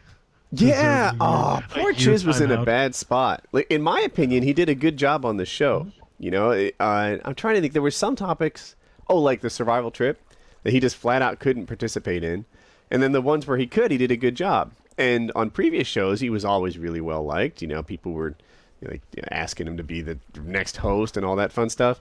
And I feel like last week, no matter what happens, the guest was going to get fussed at, and so was I. That was just the natural outcome. What are you going to do? But you move on. Yep. I know who I would ban. I would ban anyone else that runs any kind of server other than WoodyCraft. Or any other server admins. I like the way you're thinking. That makes perfect sense. WoodyCraft.net? WoodyCraft.net, the only Minecraft server in the multiverse. That would be great. I've got something here, Woody, for you. This is talked about it last night on my show. I'll link it for you here, if you don't mind going to hemp.org, if that's okay in terms of your website browsing. Legalizing a study has shown from Rhode Island that legalizing medical marijuana does not increase use among adolescents. If a state increases medical marijuana usage, or if a state legalizes medical marijuana usage, they do not find this study from Rhode Island. They have not found an increase in adolescents subsequently using medical marijuana or using marijuana. So all right. First of all, this is on hemp.org, so we do want to take it. It does link to Science Daily. It does. The actual thing is linked to Science Daily, and there's many fewer pot plant pictures on this page. There is a moving counter of how much federal money was spent trying to fight drugs. Like how much the federal money, the state money, the total money spent, and the number of drug arrests, cannabis arrests, and in prison. There's a moving counter. You guys should see this site. Here, now they can see it. It's moving on this thing. But, for people who don't know, I'm actually in favor of legalizing marijuana. I feel like that the downsides that we get from it are bigger than the upsides. That not only is there kind of like a personal freedom issue, like, why are you going after people like that? But, what we do to individuals for something that doesn't even have to be a crime, and what we do to what we pay to make that happen, it just seems like there's a lot more negative than positive. And it's weird because I'm not really in favor of pot, but I am in favor of legalizing it. Like, I wouldn't want my kids to do it. There really are some downsides. There really are, inhaling that stuff is not good for your body. And the people who do it always, it is bad for your memory. Like, it happens. And while this issue a lot of people push back on, I feel like it messes with your reward system in some way, because a lot of people who smoke pot chronically, it just makes them okay with being bored. It makes them okay with being lazy. And, certainly it doesn't impact everybody, but I almost feel like that argument is saying cigarettes don't cause cancer because not everybody gets it. No, there's a correlation there, and there's definitely a correlation between smoking a lot of pot and being okay with not being ambitious or successful or whatever. But I do think it should be legal. And as far as this study, now the one downside, it is self-reported adolescent pot usage. That's where their data comes from. So how many kids are really going to be like, yeah, I smoke pot? You're not going to tell anybody, right? But yeah, I smoke pot, even though it's illegal. So I think there might be an issue with the data there. There's this thing I do with my daughter. It usually has to do with math. And I ask her if it passes the sniff test, right? Like, if I asked you to divide 115 times and you got an answer that was like 90, you should just sort of know something went wrong in the process, right? Divide 115 times. You expect that to be like 8-ish? I don't even know what it is. So if I do the math and it comes around there, then I probably got it right. If I do the math and it's, I don't know, 50... then hey Katie, then I know things went wrong. So with this, I gotta say it kind of passes the sniff test. Like, yeah, it's only medical marijuana that's being legalized, and they say it doesn't really have an impact. I can buy that. It passes the sniff test. I was surprised to find in talking when you Woody would respond and say no, it's not good for you. And I was surprised to learn that there are people that make the argument that pot is somehow good for you. Just don't do that. That's not the discussion we're having here. That's not, issue identification. So, pot advocates, please stop trying to say that pot is good, because it's not. But there's no reason it should be illegal, especially when tobacco and alcohol are so legal. Alcohol and tobacco are just bad for you. They just are, but they're still legal because personal right of property and just personal right of, like, I want to ingest what I want. So I think that argument. There are cases where the medical marijuana is good for people, though. I mean, it's not all just a farce to get high. Well, I mean, at easing pain, but in terms of like actually being good in terms of making something objectively better than it was before. I know they help with patients who have anemia and situations where they have a loss of appetite because of like cancer drugs, and I know it definitely helps kids who have seizures. Oh shit, yeah. Yeah, it's there are better ways. I don't know about better. There are other ways to deliver it, I'm told. I'm really not an expert on this. Like for seizures, they're like, you know what? The active ingredient that helps with this is that, and we can give it to you in pill form or something. There are definitely like, dude, I'm pro medical marijuana. As a matter of fact, I'm pro medical almost anything. Like if you have terminal cancer and they discover that crack makes you feel better, light up, bitch. Like if we're talking about a doctor's prescription, like I'm pretty extreme on those views. Like you have to trust some people in society, and doctors are ones that I kind of trust. And I don't care if doctors prescribe you steroids, pot, coke, crack. They already do morphine. I'm kind of okay with medical almost anything. That I'm cool with. But as far as recreational marijuana, I'm okay with that too. I just wouldn't want my kids doing it. I think a lot of it's just moderation. I think that pretty much anything done, with moderation is probably not the end of the world. It's people get worried about the slippery slope thing. I think that if you think about like drinking and alcohol, like what kind of like positive things come out of alcohol? Really nothing. I mean, you poison yourself, you get drunk, you feel better. Vomit on the side of a car. Every so often, vomit on the side of a car. Vomit on the side of a car at paintball.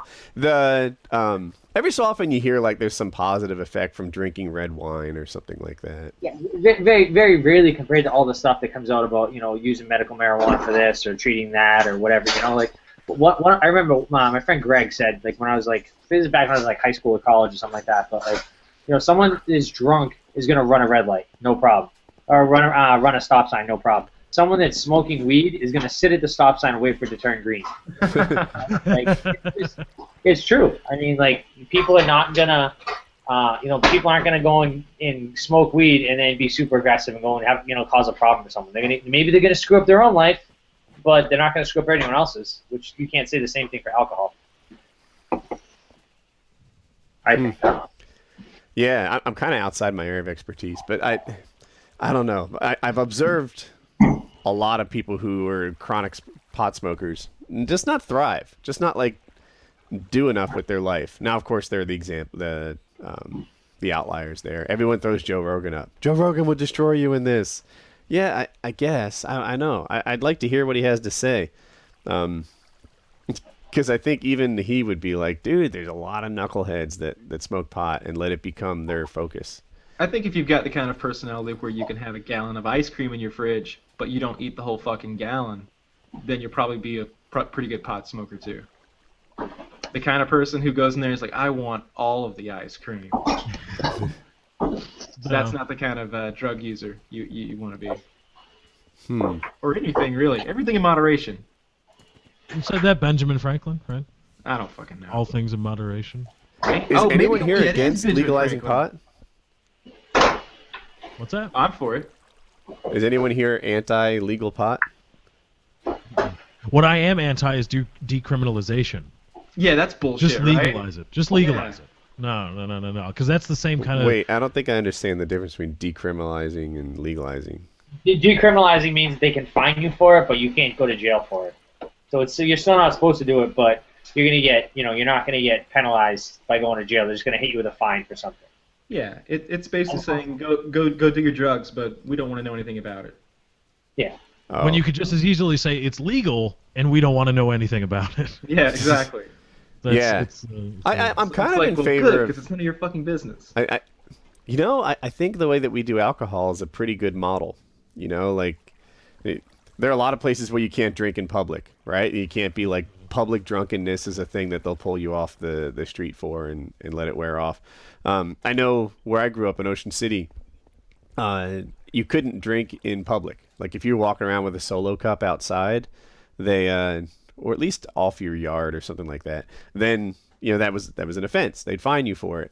And I think I kind of want that. I'm not quite ready for people to be like, lighting up next to you. Yeah, like at a restaurant. I guess they wouldn't be smoking in restaurants, but on the boardwalk, right? My teenage was shaped by this boardwalk in Ocean City, and I'm just not ready for people to be like toking on joints, walking up and down the boardwalk, right next to like families and moms and kids and like all mixed together. I'm not there, but if you want to do it in your house or at your party, that's on you. Knock yourself out. I think public smoking of pot would differ from public consumption of alcohol or even smoking cigarettes, because you can get, just the residual burn off of a joint or a blunt or whatever, that can get you high, can't it? I don't know if there's been study about it, but you're not really going to get a head rush from secondhand smoke, really. Can you get a secondary high? Does anyone know? Yeah. Yes, that can happen. So I know. Is it? I heard a story about someone who was making like pot brownies or something like that, and it got their cleaning lady high, and she couldn't drive home. Oh, because of the fumes from? I didn't realize that it got in the air. So. Kyle, do you know this cleaning lady? No, I don't know her, the cleaning lady. I think that cleaning lady was just lazy. She just didn't want to go home. The bitch wouldn't clean up Maybe condoms she ate anyway. Yeah. But legalize it. But I don't know. Maybe I'm wrong on the whole secondary high smoke thing getting you high. But legalize it and study it. Because it wasn't that alcohol was illegal until we studied it and all of its effects and then legalized it in this. It was always legal, and we've studied it and studied it and studied it. So legalize pot. Study it. I have a fear of taking drug tests, and I don't know why. It's totally irrational. No one's testing me. I got tested. But they never believe you. That's the thing. That's why you have the fear. They never believe you. Right. I took a drug test once. I was working for this small company, American Health Fund, and this is long before Cisco, and I was deathly afraid that I was going to fail the test. Someone told me that if I had poppy seeds, I could test positive for opium, and then I checked it out, looked into it, and it was true. Like, that's a real thing. There are things on a bagel that'll make you fail a drug test, and I'm like, I'm pretty sure I had like an everything bagel not long ago, and Do you know why? What's that? Do you know why it does that? I think that the plants are related or something. Yeah, it's the same. It's the same plant, I guess, or they're very closely related. It's the poppy plant that if you've ever seen, like, they cut the poppy plant and they get the liquid from it. And that's where all the opiates come from, I think. Heroin, morphine, all that stuff. Okay. Yeah, so every time I've ever had to take a drug test, I was a college athlete and they would test us there too. And oh wait, baby Lauzon. Oh. There he is. He was screaming. Oh, was he? Yes, he just woke up, but... Oh, he's so handsome. Like Uncle Woody. Oh. I haven't seen him in video before, only pictures. Oh, that's so awesome. He's really unhappy right now. Oh, he's not happy to be on PKA. He's so upset. So Joe, I remember this summer when I was over, you were telling me about your baby experience. You were not afraid at all to be a father. No, no way. I'm not gonna break him. He's okay. So what? Like, why did you have so much baby experience? So my cousin, well, one of the reasons, my cousin Michelle lived with us, like when she was pregnant. She was like 8 months pregnant. Who's she us? Moved, my parents, at my parents' house. This was like when I was in like high school, and so my cousin Michelle had my cousin Lexi, and hey, relax, bud. Had my cousin Lexi with us. So like from when she was born till she was like a couple years old, she lived with us. So she was like my little baby sister. So we would take her out on the trampoline and jump around with her and all kinds of stuff. Like she was always fine. So like little kids not that bad. You support the head and you're golden. Can you take them? Yeah. Just support the head and you're gold. Yeah, dude. He was. Pretty much. I don't think I've ever held a baby. Now that I Really? think about it, I don't think I've ever held one. I don't think I would want to. Like I really don't. It's such a huge responsibility because I know that is the most precious thing that you possess, and I don't want to hold it. I would be so. That's so much pressure. I would hold him. Think about that. You go ahead. I'll watch. What I like about it is the fact that I get to shape like a fresh mind. Yeah, right. You get to kind of like guide him down the path that I want him to. You get to lead. decide whether this kid is a Star Wars Yeah. kid or a Star Trek kid. I'll never be like one of those parents like, oh, you have to do this, you have to do that. But I think you can just passively kind of just like shape their mind. No. Go Todd Marinovich on this. No way. I met that guy actually. Really? Is he I normal met, now? Like, Todd, Marv, and actually I met the dad and the uncle. It was Marv and I forget the other one. oh, you didn't meet the son? You didn't meet Todd? Todd was the son, right? Yeah, Todd's the guy that became. Yeah, so I met his dad and his uncle. I know his Gary. I think it was Gary was his dad, and then Marv was the uncle. I think. That's a crazy story. When he talks about his cardio and being able to run 10 miles at like 11 years old, like it was nothing. So a really funny story is so they were out training with BJ, and so like BJ was trying to like take his strength and conditioning to the next level and all this other stuff, and so basically Todd like completely cracked because he was like this super athlete. He lived football until he got to college, and then he spiraled out of control and all kinds of drugs and this and that and all this other stuff. And one of the guys at BJ's gym said that they saw basically they should have learned their lesson about with like a little baby about not like being so super football and all this other stuff. And then the guy I was talking to the gym said that they saw that Todd had just had a kid. And so they saw one of the, I don't know if it was the dad or the uncle, but they saw him like stretching his fingers and stretching his hips and all this stuff. So it's like he just didn't learn. Have you seen the documentary? I didn't see the documentary. Oh, you got to see the documentary to understand that kid's training. That kid has been training like a pro athlete from like an infant. Like he was stretching that kid out when he was in the cradle.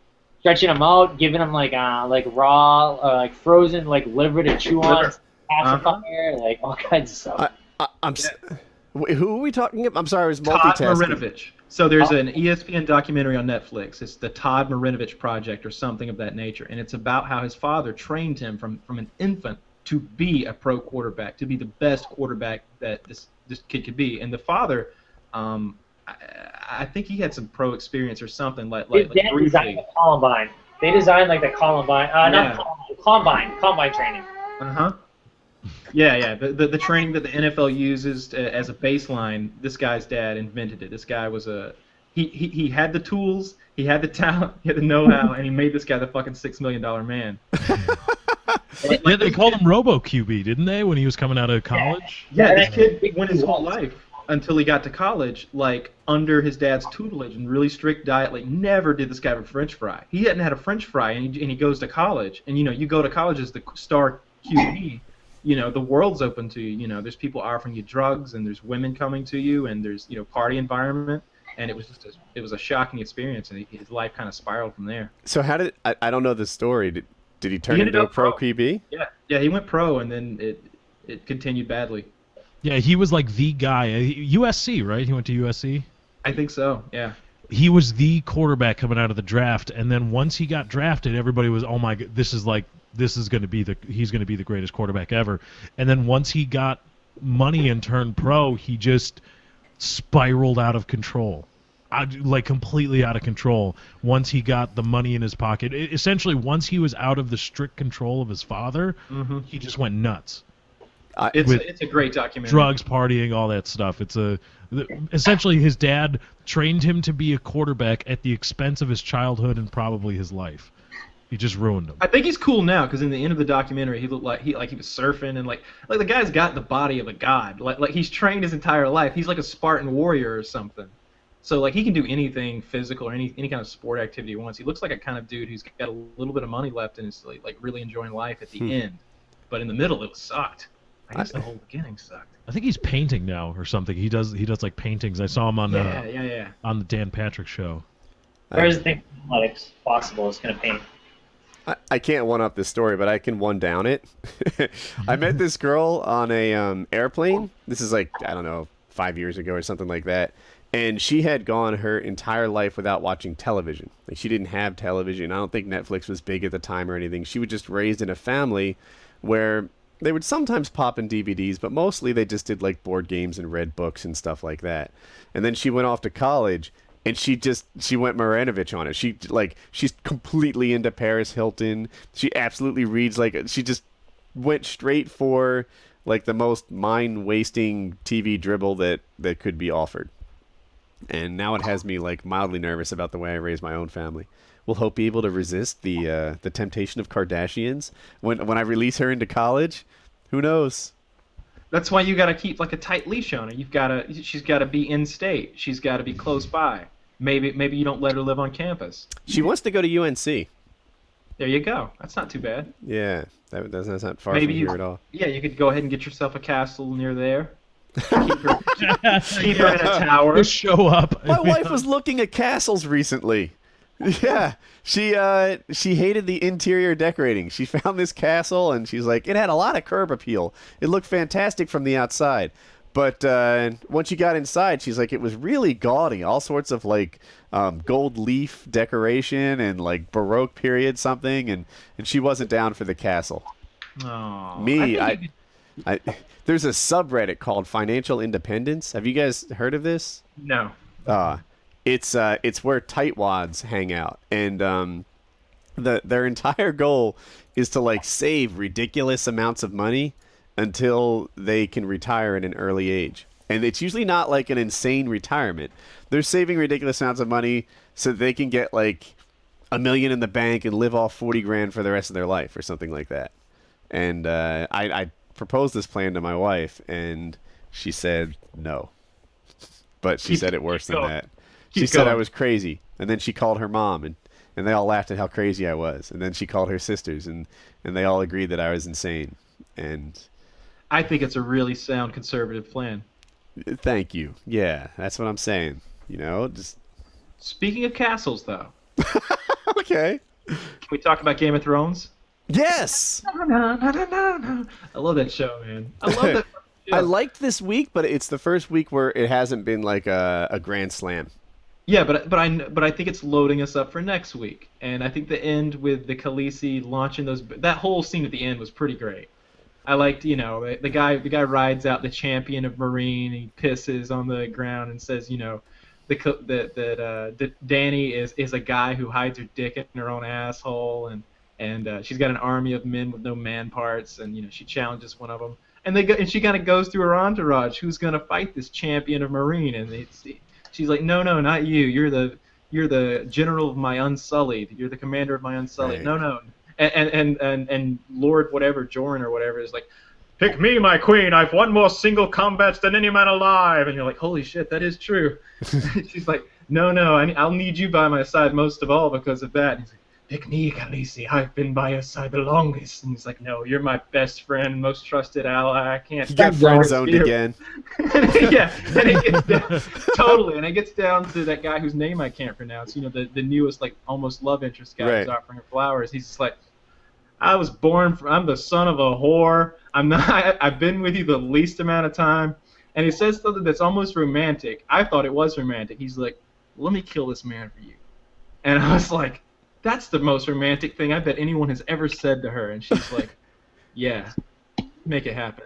And he takes the guy out like it's nothing. It was great. Yeah. Great. Yeah, like a sellsword, right? Like when Jaime Lannister fights somebody, it's honorable, right? When a sellsword fights someone, it's always a scheme, right? Like, that's not fair. You can't do that. Why are you like picking shit up off the table and throwing it at me and then hitting me while I dodge? That's the best time to hit you.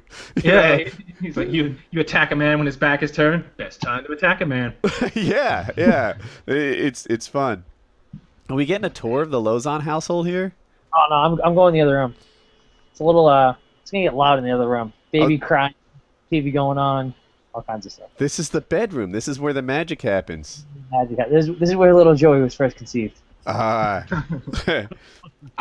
liked the episode. I wish that the Hound and had a little bit more, but I guess it was kind of a cool moment at the end when he tells Arya he's like, how many Starks are they going to have to behead before you realize basically that you can't fight this honorable way. It was almost an episode about fighting the honorable way is not going to cut it anymore. You've got to play dirty. Yeah, it was good. Oh, I saw the preview for next week, so this isn't a spoiler. I haven't seen next week's or anything, but it had White Walkers in it. Yeah, good. I want to see some White Walkers. They need to be more integral in the story. I'd like to see them have their own storyline. Maybe show me a White Walker general or something. There's zombies that can't be killed. I have a feeling all of this like Game of Thrones bullshit doesn't mean anything. This show's going to be about White Walkers at some point. White Walkers versus zombies. Fire versus ice. Oh, I'm sorry. I meant to say versus dragons. I think the show is still about the Starks. I think the Starks are the star of the show because they've suffered the most, but they're still hanging in there, and they're weak and pretty pathetic right now. But I think the Starks are the champion of the show. And please, nobody spoil this for me. But I should just read the books. But I think the Starks last book's not done. You can't spoil it. Yeah, I know, but they could tell me that Bran fucking gets eaten by White Walkers and yeah, they could. Episodes. They could. Oh, really? Bran gets raped by a White Walker. I want to say this. I feel like the book reading community of Game of Thrones is the most respectful book reading community I know of. They've got a little bit of. The Harry Potter kids weren't quite as good about this shit. They'd let you know what happens, and that's fucked up. But the Game of Thrones book readers, I tip my hat to you. They typically don't ruin the show for everyone else. Great people. I think that's pretty cool. I think I said this last week, but they do a pretty awesome job. I think it's more mature to trying to read, right? It's like a higher level. Harry Potter is like aimed at kids. Come on, man. Why does everybody always say that? They're great books. They grow with the reader. Kyle's got a room solely devoted to Harry Potter books that he's got. No, I've read all the books. I've seen all the movies. I enjoyed it. I thought it was a great story, and it's definitely a great story for kids. And yes, it is a children's book. Yeah, Hope liked them. She read the books too. Yeah, when she was a kid. I know. Yeah, she was like 6 at the time. I get that. I read them when I was like 22 or 23 or something. Emotional equivalency. Maybe. Are you guys ready for a new topic? Yeah. All right. So this is from Reddit, but it's not Ask Reddit. To keep this woman anonymous, they pointed the camera at like her gigantic camel toe, and it kind of made me laugh. But from the comment section, a guy said this: in a decade or more, camel toe will be the new cleavage. It's really the last frontier left. Honestly, why does it even matter now? We all know what's going on down there. We all know showing off the female form is pretty accepted. Why not camel toe? Why is that too far? And you think about it, like when I was a kid, it was really about the boob cleavage, and that was it. Like, people weren't showing off the butt cleavage. People weren't even showing off side boob, etc. Now, like right now, these cutout outfits are the big thing. Like, there'll be giant aspects of their jeans missing, or they'll wear these dresses that are cut out in all these places showing off side boob and etc. It seems like if we fast forward 15 years or so, camel toe will be the new thing. It'll be the new cleavage that people show off. I disagree. I don't. I think that yoga pants and tights are getting very close to that point already. Mm-hmm. I think we're 5 years away from camel toe being perhaps not acceptable, but much more prevalent. Oh, I just say yes. So you don't disagree with the concept that the camel toe is the next frontier? Oh, it's definitely. I agree completely. Yeah, It's the only frontier left. What else are we gonna do? Like. I have an idea. I saw this lady walking down the street the other day. She was African American, about 235 pounds, about 5'6". Lots of rolls. Her dress had these cutouts all over it in like circles and ovals, and I guess they were supposed to be strategically placed, but they were not. and on the guy that was walking next to her, he was really fucked up looking too, but he had a shirt on that said nasty. And I was just like, nailed it. I'll tell you what I'd like to see. Ladies out there, I'd like to see you make a bigger attempt at erect nipples. I'm a big fan. You want attention? There you go. That's how you do it. See, I don't know, because to me the whole thing about cleavage is that it's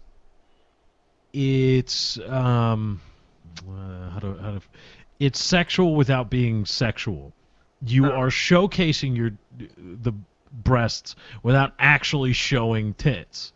Whereas with a camel toe, that's what, like, you're just like, it's a, hey, here's my chonch, guys, check it out. Like, this is what it looks like underneath. It seems like it's not the idea that cleavage is sexy in society is because it still leaves something to be desired to the imagination, whereas a camel toe, it's just like, yep, that's pretty much what it is.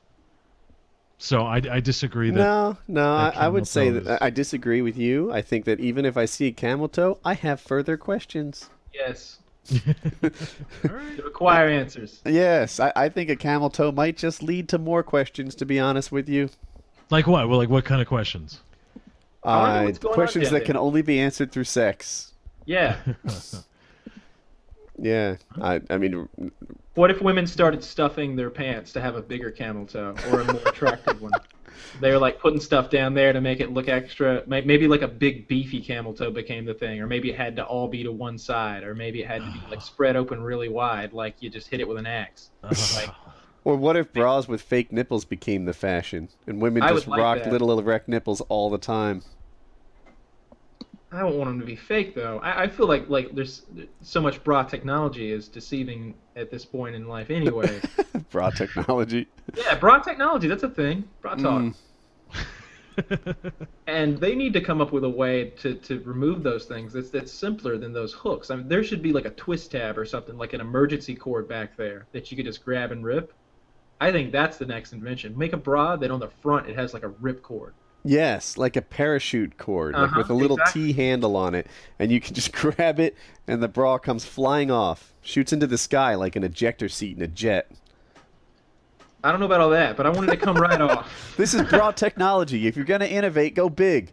Little like compressed air packs from a airsoft gun type thing, and like a pistol, and boom, the bra comes flying into the air, and the boobs bounce into place.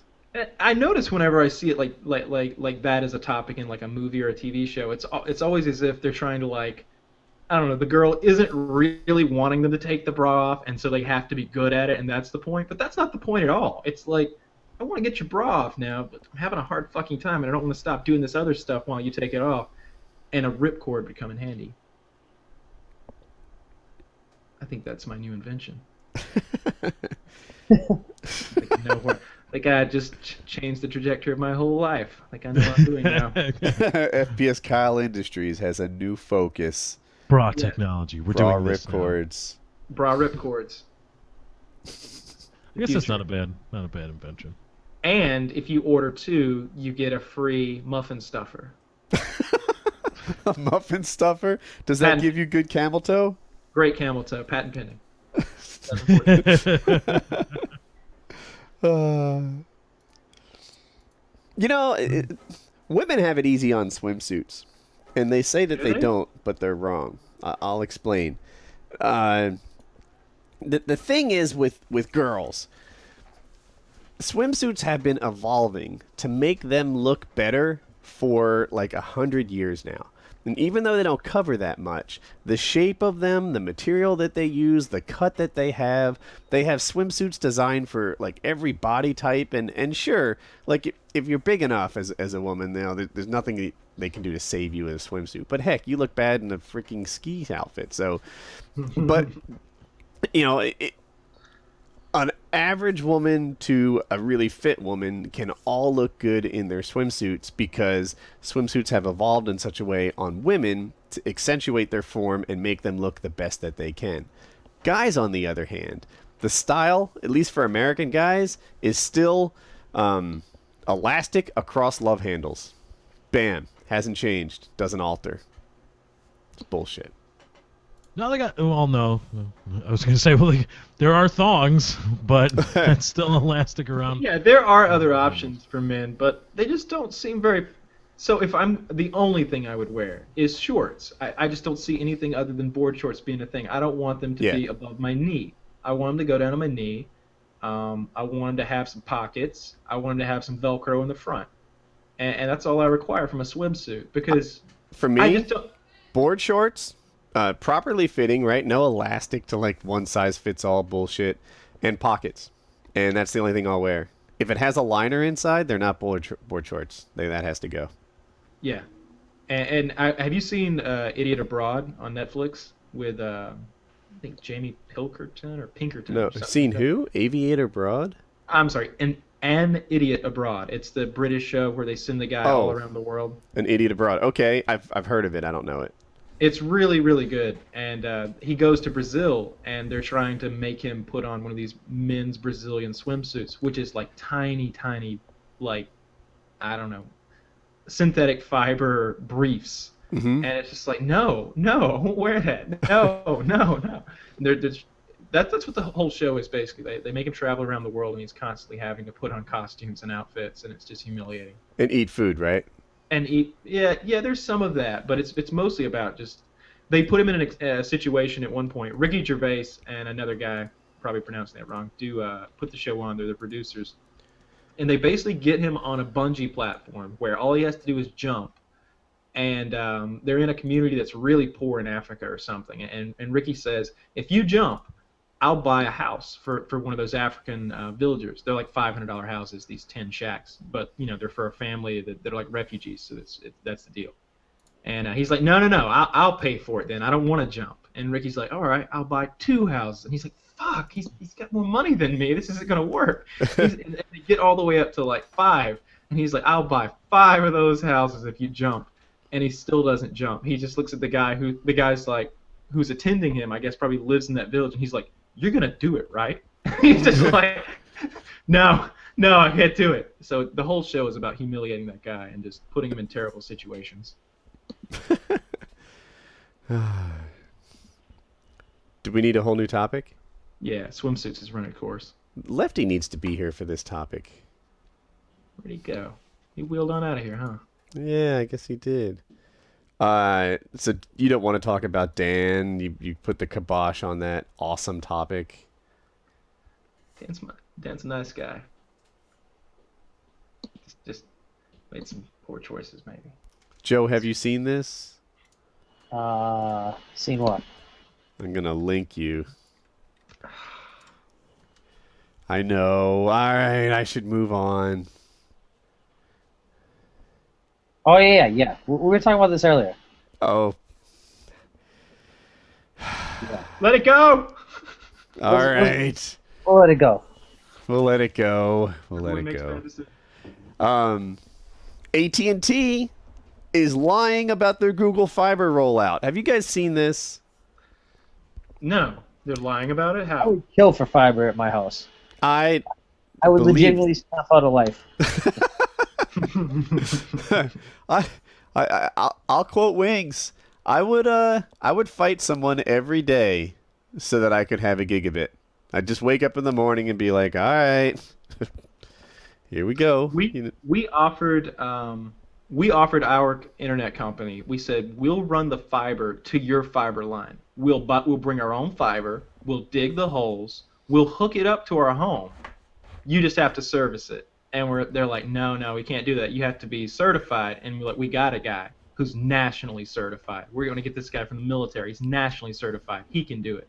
He's bringing the fiber, and they're like, no. I'm just like, you cocksuckers. What do you want? I'm basically saying, let me come use some of that stuff you've got over there. I'll get everything in, all the infrastructure for you. I'll put it in. Just give me a little. And they're like, nah, we're gonna hang on to this internet we got over here. You don't want it anyway. This is so I tell everyone I live outside Raleigh, and I do, but my actual town is Apex, and AT&T says they're going to put fiber in Apex, and I know this. I know my hometown, obviously. They would do my neighborhood. They just would. It's it's affluent enough that I think every single house on here has internet, right? It's not like it's poor or anything like that, and the density is high enough that it becomes worth their effort, and like they would hit my town, they would hit my house, but I know they're not going to. Like they also simultaneously release this thing to the investors, saying like, oh yeah, we're eyeing 100 cities to roll out gigabit fiber to, but it's not going to impact our capital expenses. Oh really? Really? So you're full of shit. They're just researching. That's what they're doing. They're doing research. That's it. They're not doing anything. They're paying lip service. I guess Google Fiber has managed to make them talk about it, and that's it. I mean, it's long been theorized, including by me, that Google's whole purpose here is not to become the nation's best ISP. It's to spur the current ISPs into doing a better job, right? Given the opportunity, Time Warner will sit there and continue to give you 1 to 5 megabit upload for the rest of your life. They don't want to improve. Go on. I was just going to say, it's ridiculous that the United States is falling so far behind with our internet speed when we invented the fucking thing. And Agreed. The computer and the screen and the keyboard and all that shit. I like to go on with this. I wish we had a Canadian president. They didn't invent shit. Molasses, Maple syrup. hockey. There are going to be so many pissed off Canadians on r/. Nah, they don't get pissed off. I All love the pissed Canadians. off at They're Woody, my- though. All pissed at Woody, not Kyle. Yeah, right. That's why I wish Try Hard was here. Somebody. I wish I had a Canadian to fuck with. They're my favorite people to make fun of because they're generally the friendliest people that you'll meet. I love Canadians. The subreddit's going to go crazy attacking me for everything Kyle just said. Yeah, they'll like list a bunch of Canadian inventions, and they're gonna be so proud of like their snowplow. They'll be like, "Fuck you, Woody! Vulcanized rubber hockey pucks are ours." the maple syrup squeeze bottle. I remember Kyle will take no crap for this. Try Hard was like, "Have you ever seen the space shuttle?" And I'm like, "Yeah." He's like, "You know that arm that detaches off of it and grabs the satellite?" And I'm like, "Yeah." He's like, "We invented the mechanism that joint works with." And I was like, "Oh shit, that is true. You got me there. That's a space age technology." I was like, "But we invented the fucking space shuttle and the satellite technology, and that was Americans that flew up and did that shit." And he's, "Fuck you, man. Fuck you." Actually, I think satellite technology was Russians Russia did it the first, first one in Sputnik, but that thing didn't count really. Yeah, the Russians did have this first satellite, but I don't think It was a shitty decaying orbit anyway. It was barely up there. It did come back down, right? I think so. They do that by Doesn't count default. anymore. Yeah, there's. I think a lot of them are in non-decaying orbits that self-sustain, right? I think all of them are now. I don't know. That's a physics. I'm no Problems astrophysicist, outside but of I'm me. pretty sure they're. We need Neil deGrasse Tyson. Let's get NDT on the show. God, I would and love just to talk meet that him. guy. You know, Yeah. That's one of those guys. I just like to shake his hand and meet him and like. thank him for Everybody his work. loves him so much. I don't he's get so the internet charismatic. hard on for this guy. He's so charismatic. You can tell by the way he speaks that he really cares about what he's He saying. bores the And- fuck out of me. I can tell by the way he speaks that things that should take 1 minute take 5 with him. No. Right, but no. you see what you're watching there, Woody, is him trying to teach people that aren't as smart as you and aren't Exactly. as scientifically inclined. He undoubtedly rock your world. Like, oh, so you want to hear about the fucking universe, not the let's talk to every idiot that watches Fox every Sunday. You don't want that NDT. You want the I'm in a classroom teaching you astrophysics, Neil deGrasse Tyson. Well, here we go. And he would certainly rock the world. There's no doubt that guy could confuse and baffle me with his intelligence. Well, no, but he could teach you things that are as well. Yeah. I think there's got to be different levels. Lefty nailed it 100%. Like what he's doing on Cosmos is he's trying to bring the universe and these really important principles that humanity needs to understand before we can evolve anymore. Like an idea of our place in the universe, that we're not just on some flat piece of land that everything circles around. When he explains the universe, and he also explains the age of the universe in a calendar format that you can understand, and how short of a period of time that human beings take place, have been around on that giant calendar. And he talks about evolution and. But isn't this old news? Don't we know this? No, that's the problem. That's Snore. the problem. They don't. No. There's a whole new generation. Like the educated people in your generation might have known it, but people don't know it now. People are so stupid. People are so fucking stupid. Are you saying it's because of religion? The freaking Republican influence on schools? Totally. That's a big part of it. Yeah, that's part of it. When I saw something the other day. It was a creationist museum, and it was a museum with like pseudoscience proving that like the Earth is only 5,000 or 6,000 years old, and that dinosaurs walked with man, and it's like there's a reason why when you look in the sedentary rock formations that you don't see fish crossing those boundaries. They really are millions and sometimes hundreds of millions of years taking place in the layers. We need it to be socially acceptable to make fun of creationists. Yeah. The best way is just you get them to agree to the speed of light, because who the fuck is going to argue against that, right? This is the speed of light. This is what it is. This is a light year. So now you're saying the universe is only 6,000 years old. So that means we've already agreed upon the speed of light, and thus a light year. That means that we can only all the light we're seeing from all throughout the universe is only 6,000 years old. So that 6,000 years old. So that means the farthest thing we can see is only 6,000 light years away. How do you explain that that's not what we observe? Yeah, why can we see 30,000 light years away? Why can we see, I think it's like 36,000 Wouldn't the explanation just be like everything else? Like, God just put it there that way, with light halfway to us. I don't think it... No, because if it's outside of a circle, if you draw a circle around Earth that's 6,000 light years in or radius, 12,000 light years diameter, or a sphere, nothing could exist outside of that. There's nothing that could be farther away from that. I don't buy that. If I'm a creationist, I say, look, this thing is 18,000 light years away, and in the beginning, I made this thing 18,000 light years away, and I drew light 2/3 of the way here. But the answer to that is we can see till we can't see anymore. We can see to the edge of time. We can see all the way back to the Big Bang, and we can see the red radiation that's left over from it. And also, something that's 18,000 light years away, its light wouldn't have gotten to us yet if the universe is indeed only 6,000 years old. That presumes that the light started at the starting point in the beginning, as opposed to being a ray that already extended all the way to Earth. That's not how light works. We've proven that. No. I don't. God works however God wants to work, and in the beginning there was a ray of light that went from this star to the Earth all the way across. I have a straw argument. So I don't think it's an argument, because no one's making the argument you're making. What they would say is one of a couple of things. If you're a creationist in the point where I think that there is a possibility that maybe some God that God said, snapped his fingers and the Big Bang started. I don't think the kind of being who can create a universe really has the same concept of time and space that I do. So, but my argument wasn't original. It wasn't what I made. It was something that I kind of adapted from what they say about the Earth.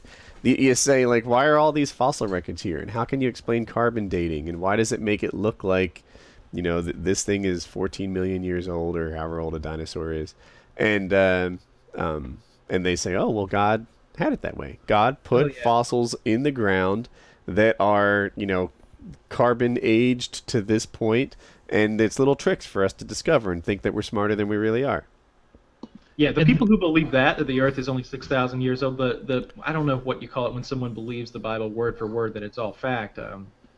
But those people, fundamentalists, I guess, maybe. there's a word for like literary or literalist or something. People who have a literal interpret the Bible literally. Yes, those people. That's a different story. I can't get on board with them in any way. They should be scoffed at publicly. So you know what those people are? Those are the people who don't understand sarcasm and metaphors on the internet. Those are those guys. Yeah, because those are the guys who don't get fucking sarcasm. Come on, those stories are meant to teach you something, and they're for the most part really good stories. And if you abide by them, you will live as a better human being. But if you pick out the nasty parts and use the hate you already have in your heart, then of course you're gonna become a fucking asshole. You're gonna ruin the religion and ruin the world for everyone else. My mom is really religious, and she watches this show, and I know that I'm in trouble right now. Well, I mean, I just want to see one picture of Moses loading that T-Rex up, and I'm on board. That's it.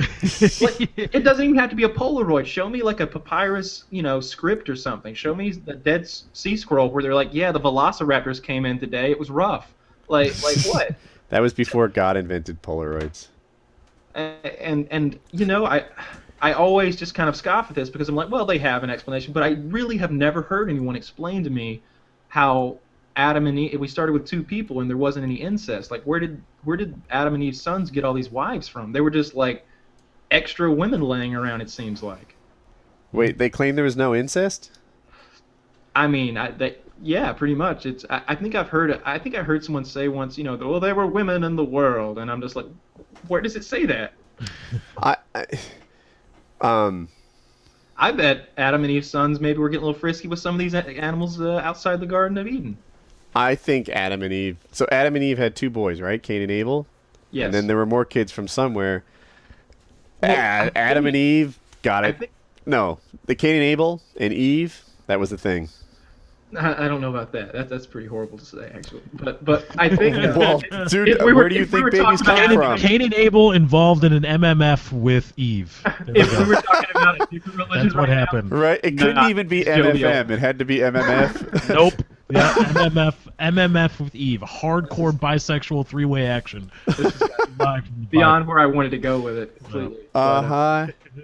Bring your hate threads for what Lefty said. Direct them to Woody. Literal interpretation of it. And I think I know some of those people because I remember I had one classmate that I saw from high school I saw recently, and she's been to college. She's got a degree, and she was like, I couldn't deal with all that evolution crap they teach. And then the other day, we were talking about cosmos in like a group setting, and somebody was like, it's just not. It's not concrete.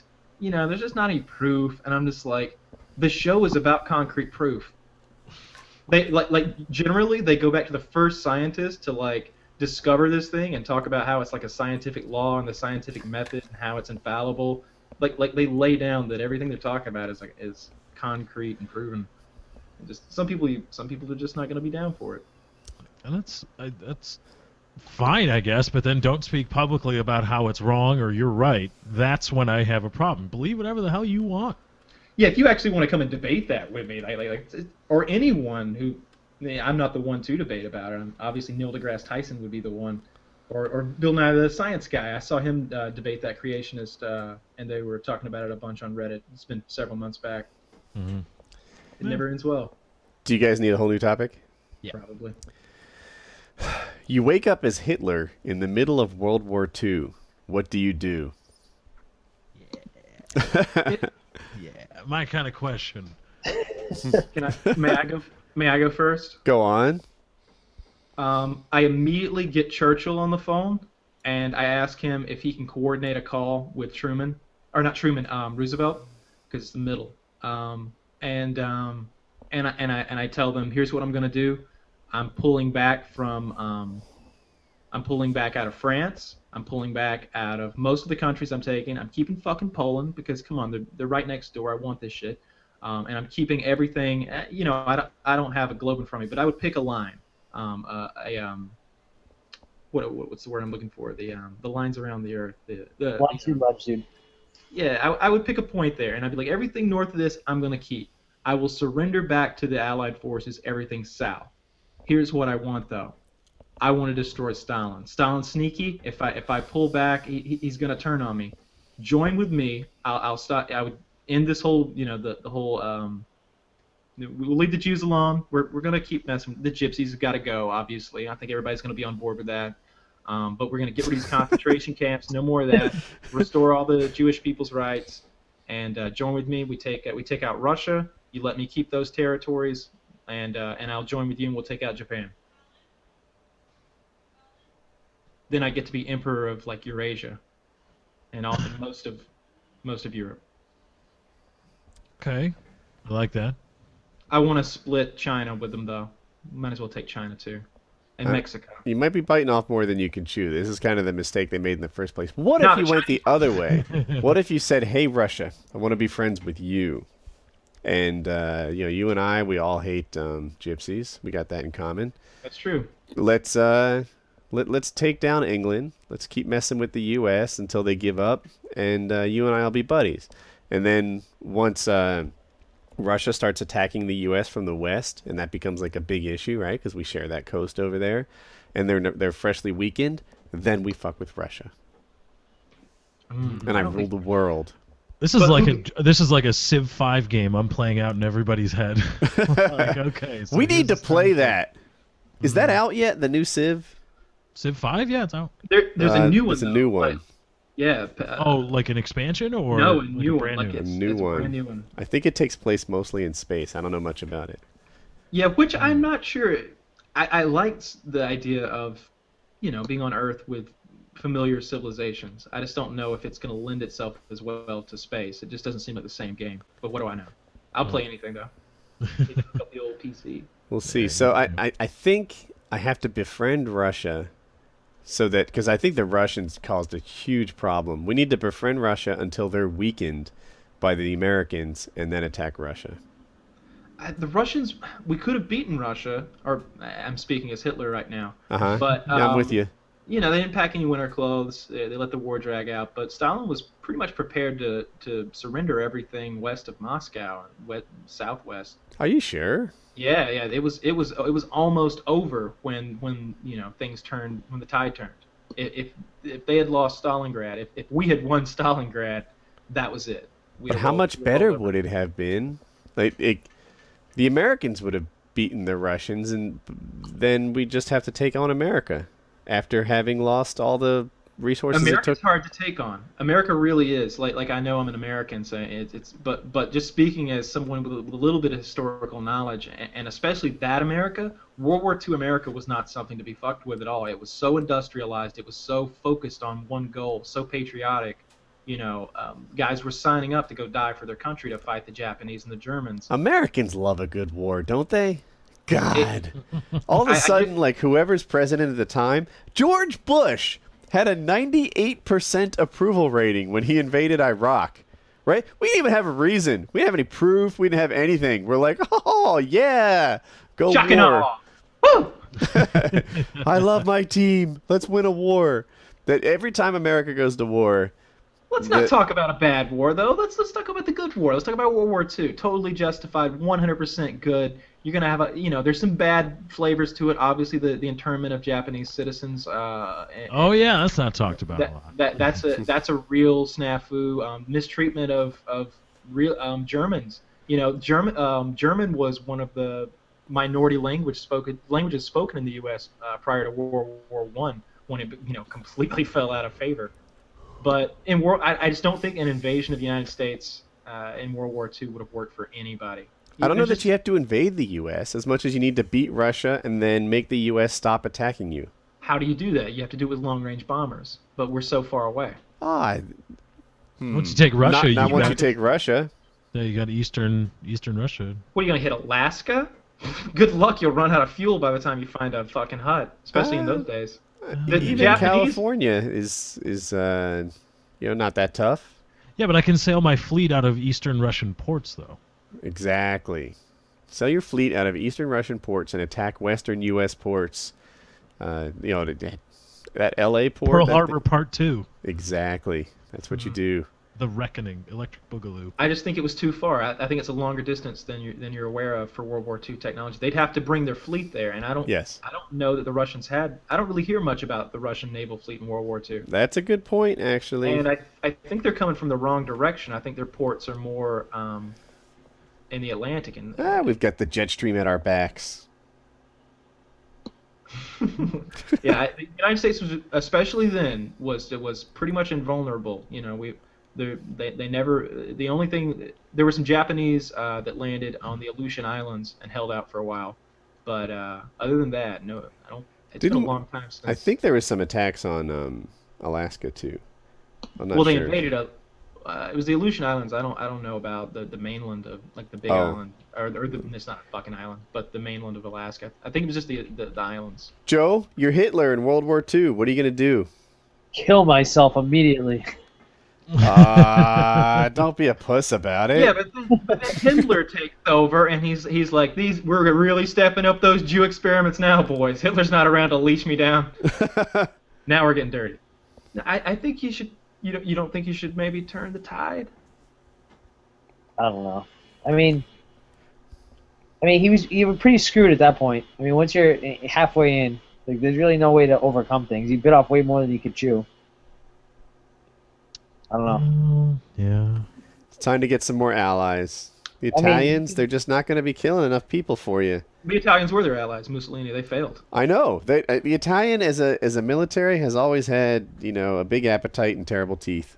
They just can't do shit. Gonna give Red Skull full authority and let him make all the tough decisions.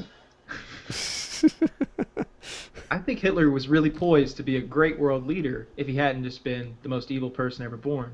He had all the power, and he had all the technology. Like all the tech we used to go to the moon, we stole from him. So did the Russians. They totally wouldn't have gotten that, had the first satellite if they hadn't, robbed all that technology from Germany. Same with us. We were pardoning those war criminals because they were good at building rockets. Mm-hmm. That's another little dark chapter of World War II. A lot of people argue about whether we should have bombed Japan or not. I think we totally should have, and we did the right thing. Although we still didn't get an unconditional surrender, which is bullshit. I think we should have kept bombing them.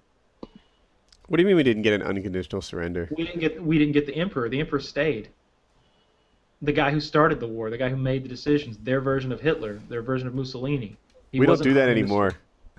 Now if you go to war with the U.S., the first thing we do is chop your head off.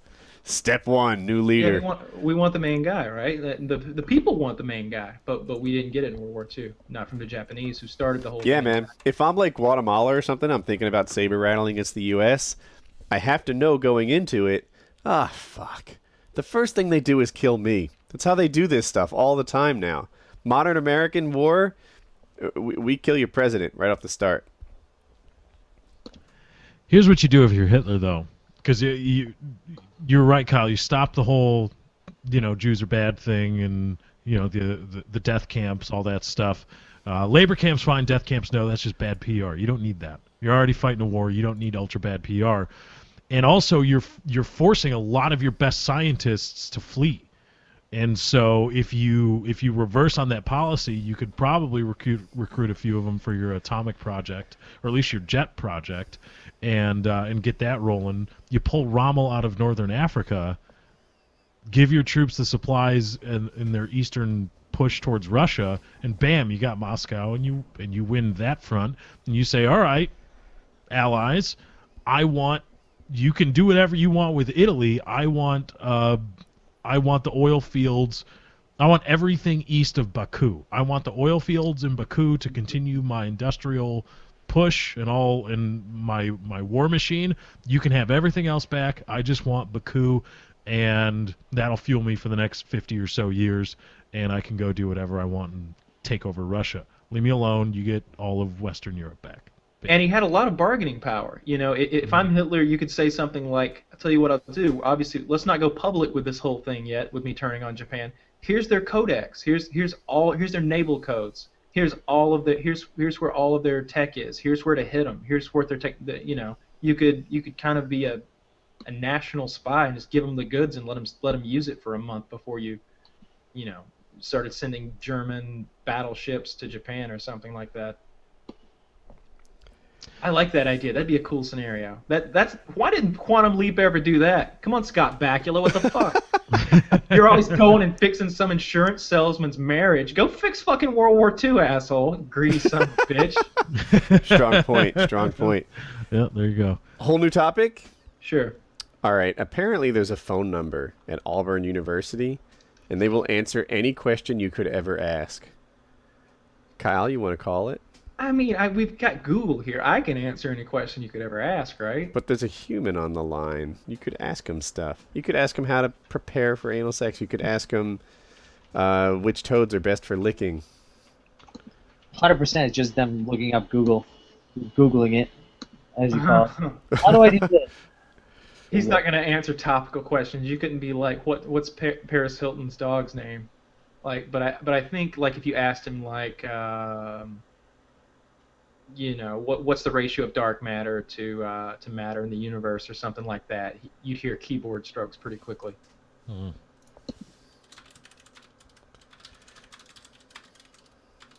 It's an interesting situation. I say we do it. It's going to stump the fuck out of us, and we're going to look like dumbasses. Maybe we should spend a few minutes gathering questions. All right, we have one. I'm waiting for Joe to read the question. Maybe he has already. Yeah, I saw it. Do it. I wasn't going to do it, though. Ask it. I think Joe should ask the question. Oh, you could ask. That one. You could ask about temperature scale disparity, and you know, you could ask which one was the superior one, though that is kind of an opinion, not really a factual knowledge type question. might be nice to get their opinion. I say we call. Do it. We should totally gather questions first. All right, Kyle, do you have any questions to add? He's gonna make us look like fools. All right, so Joe is not on camera. I liked my question. What is the rate? Google Hangouts. I know, I caught it. Of dark matter to regular matter in the universe. That's not fun. I think you're stuck on Cosmos. Yeah, I'm trying to actually stump him.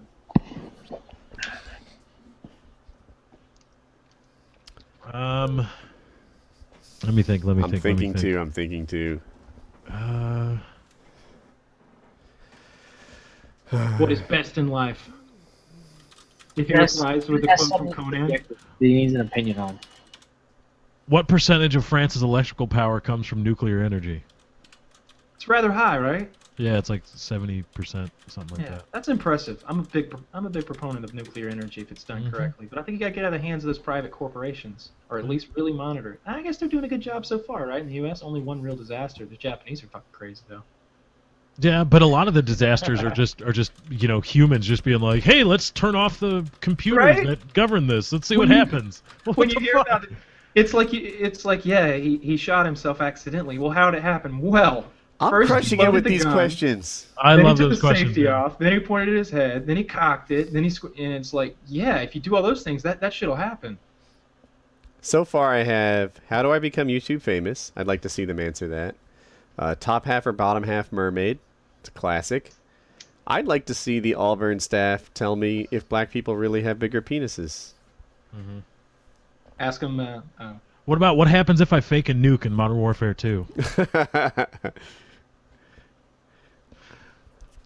Let me think.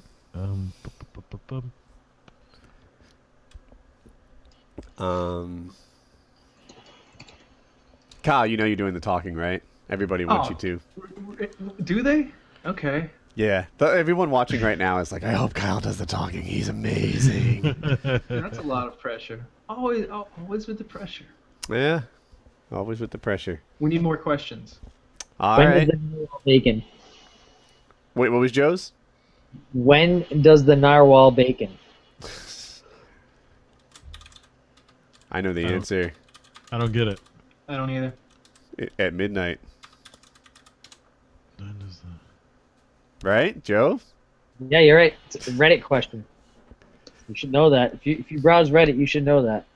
I'm very disappointed in both of you. I haven't seen that ever. What the fuck is narwhal?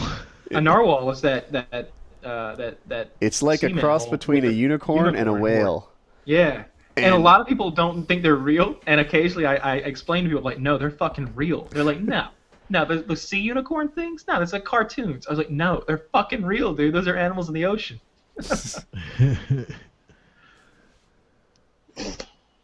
That's why I know, like, when we see the first alien life, like, people will be like, fake, no way. Nope, no, that's not it. So far we have the first one that I can't say. What is the ratio of dark matter to regular matter in the universe? How do I become YouTube famous? Top half or bottom half mermaid? Do black people really have bigger penises? When does the narwhal bacon? I have to learn about this narwhal thing, apparently. It's like a secret handshake for Redditors. If one asks the other, you know... Is there some word association I'm missing, or some hidden meaning? No, I don't think it makes a lot of sense. It's just a secret handshake. It's a fucking exactly. It's a secret handshake. Remember in Band of Brothers, they'd be like thunder, and then they'd reply back like lightning or TikTok. I like that. I like to use that in paintball. What was it? Enemy or friendly? It was thunder, right? And it was thunder and flash, I think. Flash. Thank you. Well done.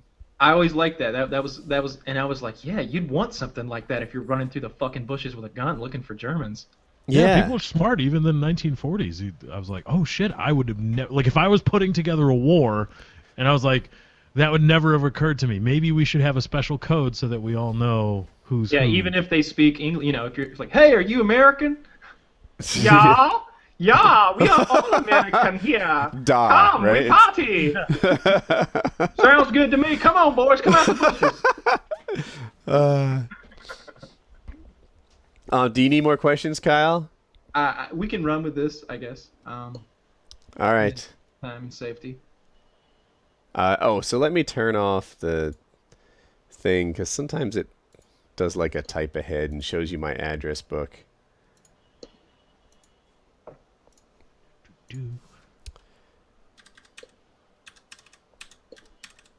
There used to be text features that would do this, right? If you texted Google and stuff, I think.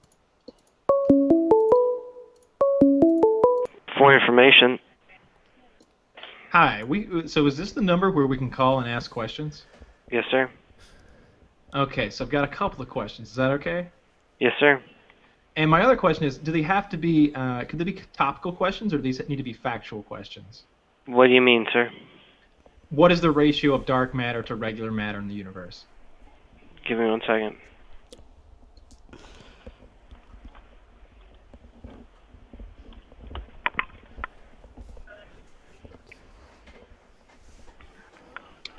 Sir, because it's just a hypothesized thing, there's no like actual ratio. They don't even know for sure if it exists yet. It exists. We can see the gravitational forces. The universes are, the galaxies are rotating around it. Okay, next question. Top hat. If you're gonna have sex with a mermaid, you're gonna be stuck on an island with this mermaid for, let's say, a year. Do you want the mermaid to be top half fish or bottom half fish? Oh, man. Oh, come on. That made him hang up? Well, he definitely wasn't going to answer the penis question then. Yeah, I picked that one because that one was going to be a good barometer for whether black people actually do have bigger penises, or why was Wings kicked off PKA, or any of the other. When they said they'd answer any question, I thought they'd be far more open to other questions. Right? What a dick. I'm not happy. Call him back. Do it again. Yeah, we'll pretend we got accidentally disconnected. Tell me dark matter's a hypothesis. Come on. That's bullshit. Hold on. Trying to remember how this works. There we go. Hey, buddy, they created dark matter in the Hadron Collider. That's not even true.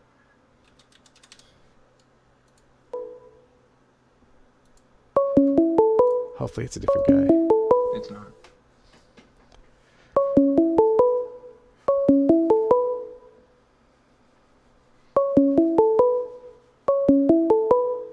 Someone else is asking about Wings.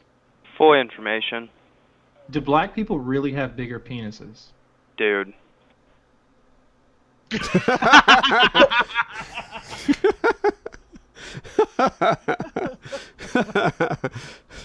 I think you got to try the mermaid line again. We got someone. It's the same guy. Was that the same guy? It didn't sound like. I thought it was a different guy. I thought it was a different guy. Roll it again. All right, hang in there. Make another call. Institution of Higher Learning, my ass. They don't want to give out anything. Auburn University, bastards. I love how he's just like, dude. These guys suck at this. I totally suggest the audience to call and ask these same questions. All lines are busy. Please hold, and your call...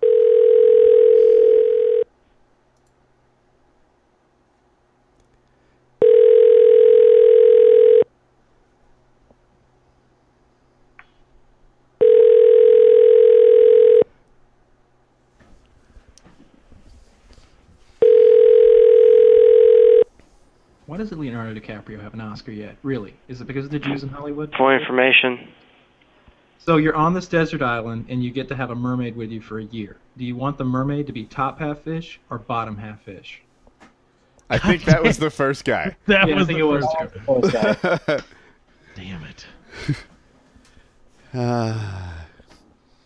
I got to bounce, guys. All right, thanks for coming, Joe. Later. Thank you, Joe. Thanks, Joe. See you, man. Oh, well, you guys didn't have to answer. That was going to be my question to ask the bottom guy. Oh. Wait, I just randomly asked, guys, do fake tits feel like regular tits? What's going on? I was wondering where that question came from, but I was like, I can answer this one. No, the phone was dialing. I didn't want to just be speaking if somebody picked up. Yeah, man. All right, so the Auburn hotline or whatever it is. They They say they'll try to answer any question you could ever ask, but clearly they're not down for PKA questions. That's disappointing. We could do the stupid Reddit thing of one horse-sized duck or 1 horse-sized duck or 100 duck-sized horses. I think we said it backwards. I don't think we did. No, yeah, duck-sized horses, yeah. I think it's Duck-sized one. horses and horse-sized ducks. It's which one would you like? Oh, maybe you have it right. I can't seem to process But a horse-sized duck would be a formidable foe. But 100 horses the size of a duck. I mean, come on, get a golf club and go to work, right? it. That seems easy. Horses. Maybe one of my weaponized golf clubs. Kyle. Yeah. The 3D printed gun got a bunch of attention because people can start manufacturing guns in their house. I want one of those 3D printers. How much are they? Like $2 or $3 grand. I would be interested in playing one of those because it reminds me of the. Have you ever? What was that movie where Clint Eastwood was the Secret Service agent coming out of retirement, and he's trying to protect the president? I've seen it. I don't recall the name of it. In that movie, the assassin who was a We could call Auburn University. Yeah, right. The assassin had a gun that looks a lot like the 3D printed gun, in that it's like an all plastic construction. But I think this guy had like carved it by hand and stuff. That's cool technology. I don't think there's anything particularly interesting, honestly, about the 3D printed gun because, as you know, like you can make a pretty effective gun with a couple of pieces of pipe and basic tools. But yeah, how legal is that? You need. I don't want to say anything on the internet that might not apply to some location, but where I'm at, I'm pretty sure that without a license at all, you just have to fill out some forms and send them in, and you can make your own personal gun as long as you're not selling it. You may not even need the forms. It's just I know my situation's a little different. I don't know what it would be like exactly, but I've heard that. Again, these are PKA stats, so no one keep it. No one comes to Painkiller ready for legal advice. Don't go build a gun now. No, don't do that. I thought in North Carolina that so long as it was long enough, you were set. Like you can't make your own pistol, but you can make your own shotgun, for example, or long gun. The pistol making license is really cheap. I've got one. It was like, and it's really stupid. It's just this one little quirk in the law where something with a certain barrel length is a pistol, and so I had to get a pistol making license, and it seemed like it was like $25 or something. But yeah, if you're making it for your own personal use, I think you're solid. You want to do some more research on the internet though. Yeah, But the 3D printed guns got a lot of attention, but they're terrible, right? Don't they break after the first shot? And they don't last very long. I saw that one video. Yeah, they've got a certain life expectancy depending on the materials, I guess.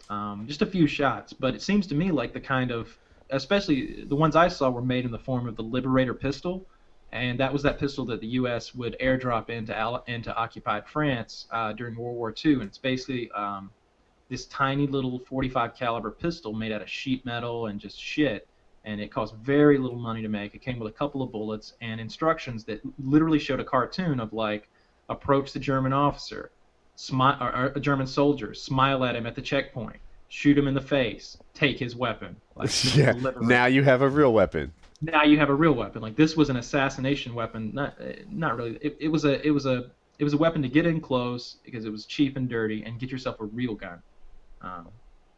And so I've seen them make it in that form, and if you're making it in that form, then it's kind of only a one or two use thing anyway. But they're not going to be like printing these things out and like selling them. Nobody's going to want a plastic fucking gun.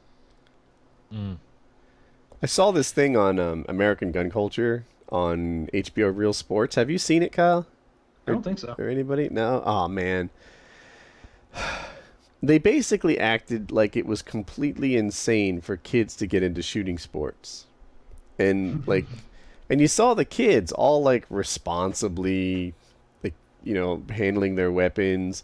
One guy was a really impressive shot. He had like it was a 1911, but it was a speed gun. Like, Lefty, do you know what a speed gun is? They have pistols for competition shooting that are especially good for staying on target. So after you pull the first one, it has like a less powerful shot so that it doesn't recoil too much, and the gun itself is designed to basically the follow-up shot will go right where the first shot went. You can shoot. I've never shot one. Kyle, have you ran a speed gun? Yeah. Are they that easy to like double tap with?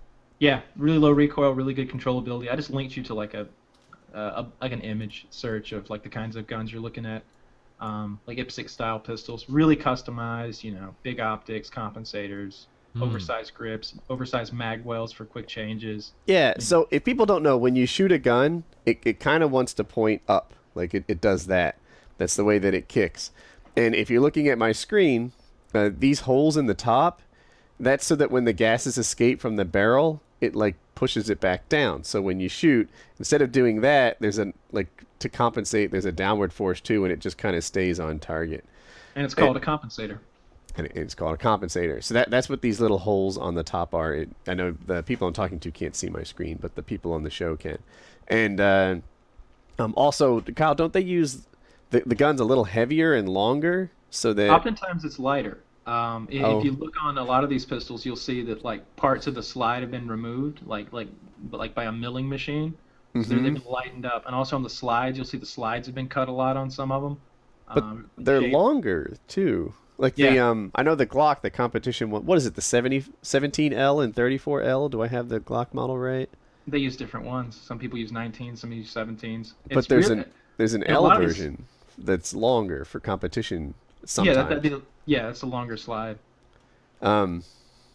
Yeah, I don't know. I'm not a total expert, but anyway, you saw these kids running the speed guns, and they were hunting too, and I don't know. I felt like HBO did kind of a hatchet job on shooting sports because they just were trying to convince everyone. They're like, "Can you believe that gun manufacturers are like gearing some of these towards kids, and they have adorable little names like the Cricket, and they're smaller so that kids can handle them and stuff."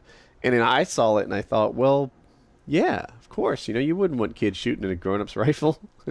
you gotta get him a kid's rifle, otherwise it kicks a little too hard, or it's a little. So wait, hold on a sec.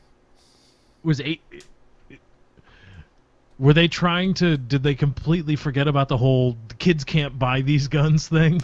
They can. They always do. Wait, what do you mean they can? They can? They can, yeah. It varies state to state, but they actually did a little piece on it where they had the kid go to a convenience store and try and buy beer, and everyone laughed at him. Then he went to a different store and he tried to buy cigarettes, and everybody laughed at him. And then he went to a different store and he tried to buy something else. I don't remember what it was. And then he walked out with a rifle.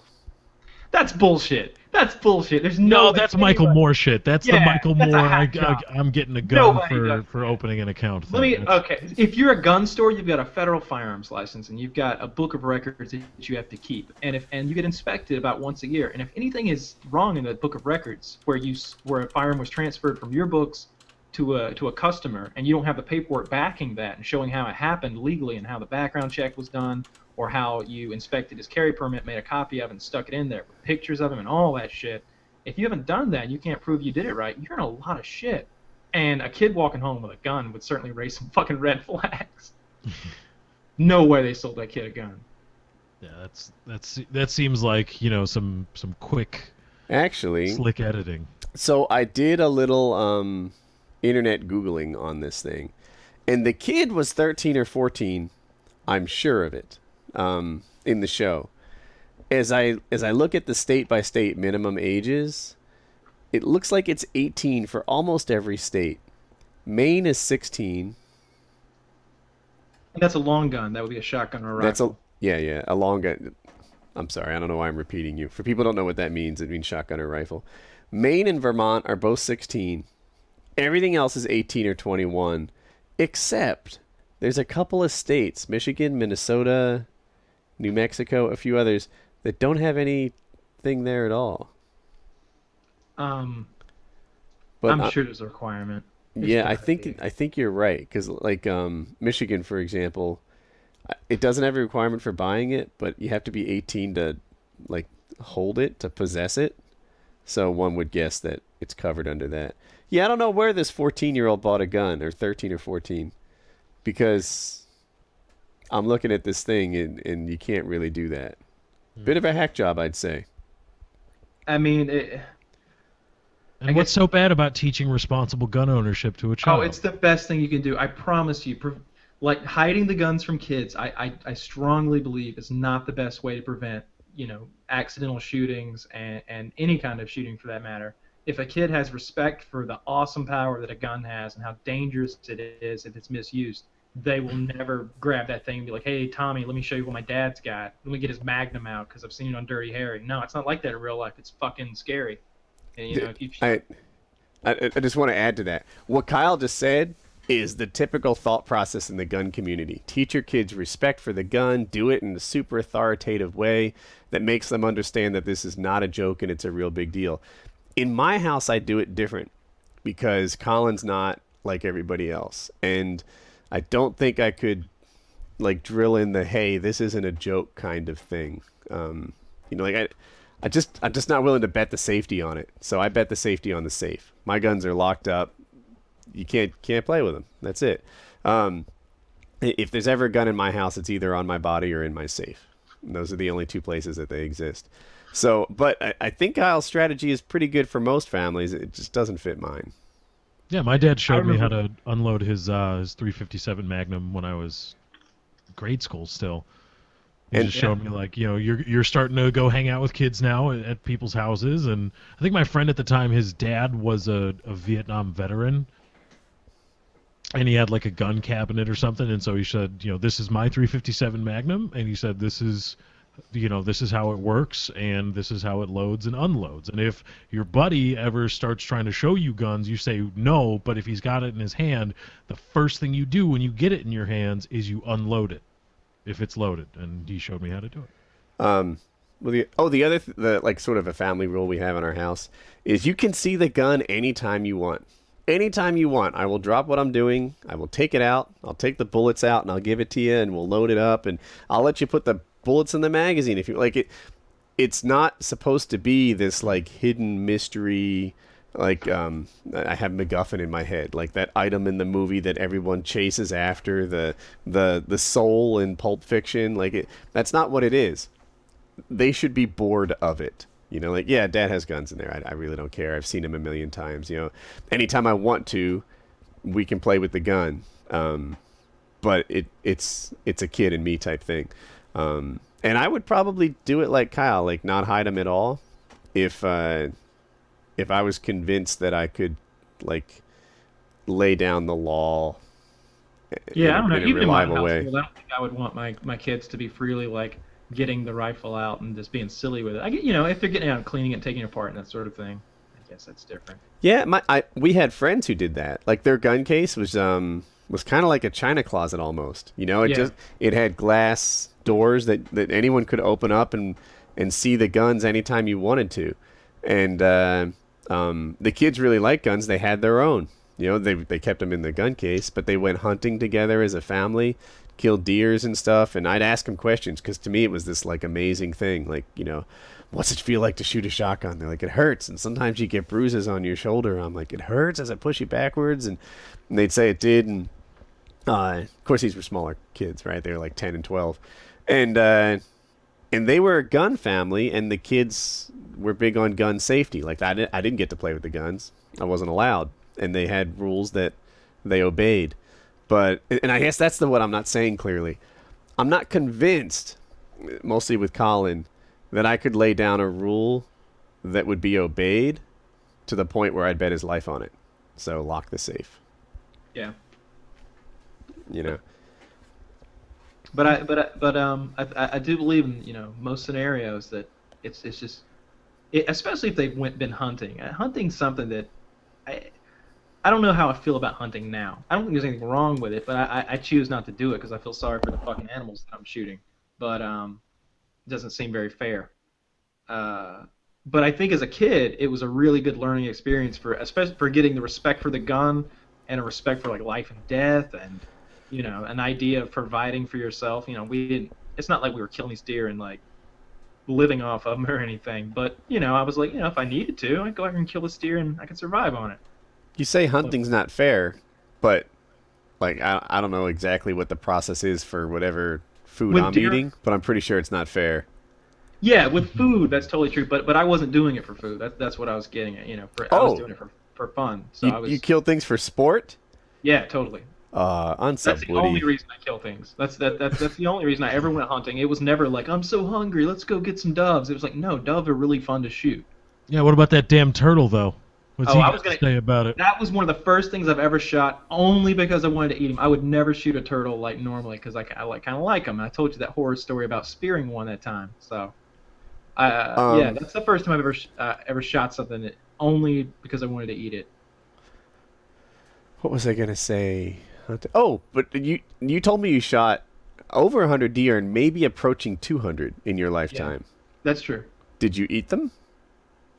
So what we would do is we would take them to someone. If we wanted some of the meat from them, which was rare, we would take them to a place that would like actually process them, like a butcher, and he'd give us back the parts we wanted, and it cost like $150. But we were killing a lot of deer, we were doing it for sport. We were trying to kill a big buck, whatever, and so we would usually take them to this guy who did eat them. That's what he lived on, and he would skin the deer in his backyard, butcher it. He would process it himself, and he had these big deep freezes in his basement, and that's what his family lived on.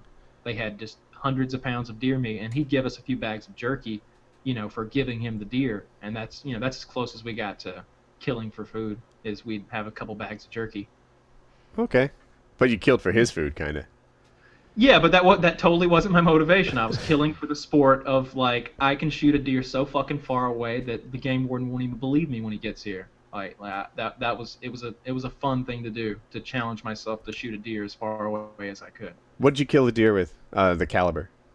I hunted mostly with a 7mm Magnum. At the time, it seemed to me like a really versatile round because I loaded my own ammo, and I could have 100 grain bullets, or maybe 110 grain bullets that were just going really fast, hollow points for smaller game, but I could build it up, and I could have like a 175 grain bullet that was a real brute of a bullet that I could shoot a bear or an elk with.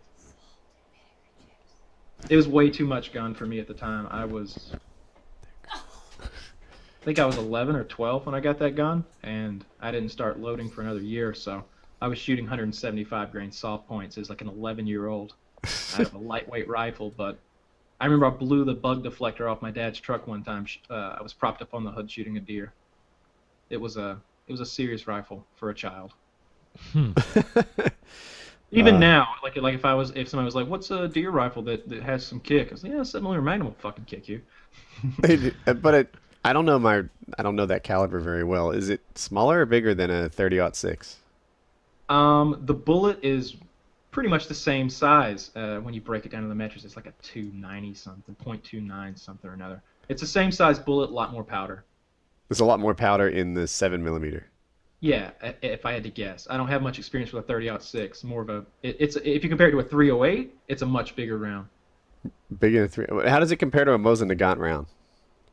Similar. It's not as long though. Okay, but a comparable amount of powder. Yeah, but the thing to keep in mind about the Mosin Nagant round is because the rifles were built in the late 1800s and early 1900s.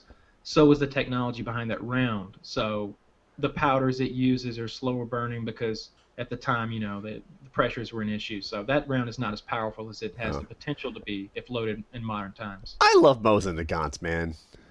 It's one of my favorite rifles.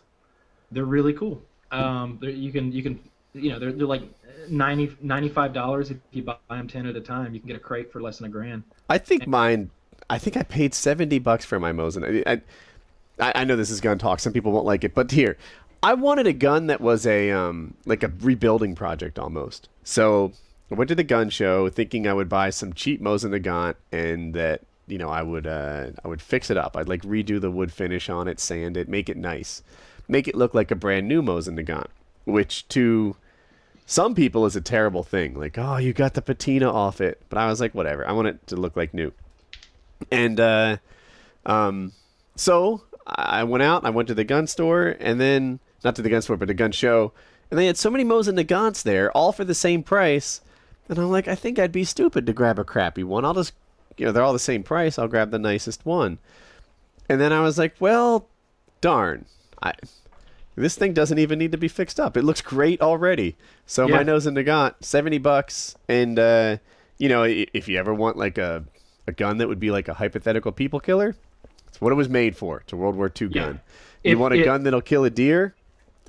It's got that times 2, man. Like you can absolutely kill a deer with it. You probably kill a bear with a Mosin Nagant. Wouldn't be a bad choice. It wouldn't be that bad. It's kind of it's a full metal. Especially if you had like hunting rounds that weren't full metal jacket. You had a lead tip, and you can get those. You don't have to buy the surplus ammo. Yeah, I'd shoot a fucking bear with a Mosin. If anybody who's out there who thinks that like getting into guns or gun ownership is too expensive, go to like a gun show and say, where are the Mosin Nagants? Nobody's gonna laugh at you. Be like, this is my first gun. I want a cheap gun. Show me a Mosin. And seriously, you can arm yourself with like, you get a couple hundred rounds of ammo and a Mosin Nagant, and it's gonna cost you less than a nice dinner out. Yeah, Mosin Nagants are neat. I like them a lot. Now you're a citizen. Protect your rights. That's right. Now, not only are you enjoying all the freedoms of our country, you're protecting them potentially. Oh, yeah. America really would be tough to invade. We are an armed population. And the thing about it is, a lot of the people listening to this right now be like, well, I don't have a gun. And don't worry, buddy. I've got a few. The rest of us have been buying for you, you liberal fuckers. We've been taking care of your end of the gun buying, ours and China's, really. We've got plenty. Yeah. So when the shit hits the fan and it's like, I don't know, North Korea bands with Mexico and they're pouring up through Los Angeles and they're taking the whole West Coast away from us. And our gerbs and our jobs. And our gerbs. When that happens and you're like, yeah, it's time to take up arms and defend America, don't worry. I got plenty of stuff we can strap onto your Prius and we'll all fight together. Yeah, Kyle, do you know how many guns you have? No. Ballpark it. 100. 100, yeah. I'm not near that. I'm 10, maybe? I could probably count mine, but it would take a second. But call it 10 without boring everyone. If things got super horrible, probably, I think my family can get by with 6. And I'm weak sauce. And there would be an executive order, right? I could totally see some president, even our current one, coming online and being like, it's a state of emergency. As you know, the North Korean EMP took out the entire West Coast grid and the Texas grid. The paratroopers are dropping into major cities. If you can hear this, you are the resistance. Take up arms, arm your neighbors, America forever. May God bless us all. If you hear that coming on board, yeah, we're just gonna hand out guns and ammo. We're all gonna fight. But if it's like the bad zombie times, then the humans are the enemy. I liked so the scenario that you're talking about is one that there are a lot of people who daydream of constantly. Like, oh my God, I hope there's a war on American soil. That would be the coolest thing. And to me, a lot of it has to do with their lack of success in the current, like the real life world, right? Like, you know, you don't see like millionaires on Wall Street saying, "Oh, I hope there's a war." No, those guys are happy. They're like, let's just keep things right like they are. You know, you don't see actors and athletes or whoever's at the top of society doing that. It's always some guy who's like, you know, making Dixie cups at the factory. I don't know about that. So I think you're close, but you missed it by a little. Okay. I think it's the kind of guy who feels like he was born in the wrong era. I feel like it's a guy who, for whatever reason, has a set of attributes, talents, skills, mindset, whatever, that, you know what, I don't really fit into this modern day-to-day lifestyle. I'm kind of an asshole, but back 200 years ago, I'd have kind of run things around here. I could have gotten some traction. I think there's a lot of guys like I think that that's who feel pretty like, close to what I was saying, though. Yeah, but it's okay. I like my way better. All right, I'll accept your way. I think it's a guy who feels like they're just not thriving in what's happening, in this fantasy world where like anarchy reigns is where they would do much better, and they just can't wait. Which is why I personally, whenever I justify like my firearms or stuff, it's like it's for zombies. F it. Yeah, I am not justifying. I'm a zombie guy. You know, oh, why do I need an assault rifle? Zombies. There you go. And it I feel like I'm less of a kook saying I buy them for zombies than I do for North Koreans. I don't know, man. Have you seen Red Dawn? I've seen both versions of Red Dawn. Wolverines! They're both awful. They are both. Yeah, they really are, right? What's the big deal? Well, everybody acts like that first one was like a cult classic, but it does not fit my criteria of a cult classic. It's really shitty. People actually have to like it in order for it to be a cult classic. I loved Red Dawn. The Last Starfighter is a cult classic. Huh. Red Dawn sucks. I loved the first Red Dawn when I saw it as a teenager, and I daydreamed about actually being those people. It was at a time when I thought, like, yeah, that all seems like a realistic series of events. That's what I would have done too. And then I saw the original as an adult, and I've seen the new one as an adult, and it's like, oh no. Children would be murdered by the invading Russians or North Koreans. Exactly. Oh, are you a problem? You would get sniped. You know, like you're living off the woods, starting fires to keep yourself warm in the snow. You're insta-found, dude. It's not hard. They've got thermal and helicopters. Yeah, they would find you in a heartbeat, and you'd be good. Like the moment that you were a thorn in their side, the army would just wipe you out. They would have to blend in with the regular populace. That's the only way that like the French did, or like the Iraqis did. Yeah. You would have like we did. Yeah, for a while. The Vietnamese. When we were fighting the Revolutionary War, we were just, regular looking farmers that showed up to take your shit. Yeah, I guess so.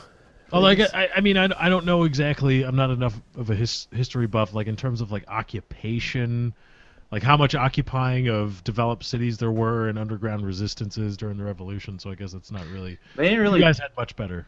They just burnt cities at that time. They burnt it. Sherman marched through Atlanta and burnt the whole city down. That was the Civil War, though. He's talking about the Revolutionary War. Oh, I thought he said civil. My bad. No, did you say civil or?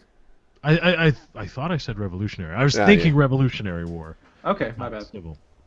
But maybe I like war. War's fun to study. You're a big fan, huh? Mm-hmm. I'm not a fan of like the horrors of war and the reality of it, but studying it from a historical standpoint and looking at like those major decisions that these world leaders had to make that would affect everything from that point forward. Decisions like that don't come around too often, but those decisions were put up against these men like Stalin and Hitler and Hirohito and Roosevelt and. Kyle, you're a history buff. Do you think the Pearl Harbor wasn't a sneak attack? Have you heard anything about that? What are your views on it? I think that they I think they may have let it happen. Really? I think so. Yeah. I think there's a lot of strong evidence to suggest that it was at least at some degree, they knew that there was a serious threat there, and they were like, oh well. I think they let it happen. I don't think it was a coordinated thing where they were like, hey, Japan, hit us. But I think they knew it was coming, most likely, and they were like, well, that'll get us into this war. We need to be in this war, and they let it happen. All right. I can see that. I just wanted to know. You know I've what? seen a bunch of evidence. I just got a text. You know Dan from Painkiller already? Uh-huh. He's sending out wedding invitations this weekend. Oh, wow. Yeah. Congratulations. So I met her. She's really nice. He met this woman. She's pretty. She's fit. She's nice. She looks like Snow White to me. And they've been together for, I guess, about a year and a half-ish. And they're getting married. And my opinion on the length is that a year and a half is kind of quick if you're young. Like, if you're 19 to 24 and you're kind of figuring out who you are as an adult, and, like, if you're watching this and you're 17, think about how different you are from when you were 14, right? You've just gone through a lot of changes in your life. When you're 19, not as extreme, but you'll be a much different person at 22 yet again. Even though it's just 3 years, you're still changing and growing up and figuring out who you are and what you think of the world, and your situation changes a lot. When you go from high school to college, or when you go from college to what I'll call the real world, and that situation might impact who you are. And I think it's smart to be stable in who you are before you decide to get married. Dan, I think he's 43, something like that. That's a good guess. He knows who he is, and so does she. And a year and a half, I think, is awesome. Yeah. What, he's supposed to wait till he's 50? 6 years together or something? No. They know who they are and what they're looking for, and they're, and if it's a fit, it doesn't take 10 years to figure that out. So the important question is, are you going to vlog the wedding? Are you going to pull like a Michael Scott and be like vlogging the wedding? We're here! I could. I want you doing a walking vlog down the aisle that they have set up. Like with your little... Get a GoPro on the camera. Get a GoPro on the ring girl. That would be awesome. Yeah, he has 4 daughters, and I think she has 2 kids. So they've got like a full-on Brady Bunch going on there. Oh, so wait, they haven't been saving themselves? I don't know. It's a second marriage. I don't know how I feel about that. I don't know if I can get behind. Speaking of judgments about marriage, what do you think about the new pope? That guy's awesome, right? Everything I hear about that guy, he's always being more tolerant and more accepting and just more hip and cool with the way the world is. To me, he's awesome on the scale of popes, right? So, like... Best pope in memory. Best pope in memory, sub-average person. Right? What? He's the Pope. But, like, he's not saying... Like, he hasn't reversed his stance on, like, for example, prophylactics. What am I... Like, condoms, I'll just say condoms. Look, but this birth guy control. can't go straight after condoms. Okay. Yeah, he can. He's the Pope. He can do anything he wants. I don't think so. I think he may come with something like that because he's got to have some common sense. I bet he is pro that, but he can't come with that right now. But common sense? There are people in Africa dying. Dying of AIDS. All he would have to do is say it's okay. All he would have to do. I think I said it before on the show, but those people have been dying for a long time. Why aren't they all dead yet? Like, I've been hearing about all those poor Africans dying for years and years. You might not know this activity also leads to more people. Yeah, but you wouldn't think they'd be able to sustain that for this long. So, like, if I was Pope, right away, suddenly there wouldn't be all this gay hate stuff. I'd be like, you know what? Let's start treating gay people like real people, quotes, and let them fall in love and have, birthrights and visit each other when they're sick in the hospital and have the same default like privileges in the will upon death, and let's start treating their marriages like their real marriage. That's what I would do. Let's back off on the whole birth control thing. Let's if I was Pope, I think I would bring a little more common sense and tolerance to it. I think he is. I think he made it's like he nudges that way. Like, what do you think of gay people? Who am I to judge? He told a woman who had been divorced the other day that she could take communion. That doesn't sound like a big thing to you, but I think it's because I wasn't either, but the Catholic religion is a really strict religion. For him to tell this woman that it's okay for her to have communion when she's been divorced is a big deal in his world. I don't think he can come right out of the gates and being like, we're okay with homosexuality 100%, we're okay with birth control 100%. Which is why I would make a better Pope. You might get you might get thrown out as Pope. You can't throw me out. I'm the goddamn Pope. They threw out Joseph Ratzinger pretty quick. Yeah, threw man. Right on his ass. They'll put you out. They'll be like, "Oh, you're looking pretty." Is he the previous Pope? Yeah, he was Benedict. Yeah, you're not looking so hot. They didn't throw him out. Right? He retired. Yeah, for medical reasons. It was get the GTFO.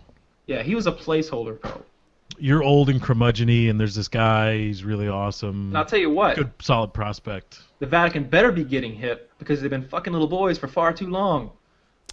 That's a thing too. I guess I don't know. No, they don't get any slack on that. It's not like we're having one. I wasn't giving them slack. I was saying. I know you weren't. Is the Pope doing enough for it? Like.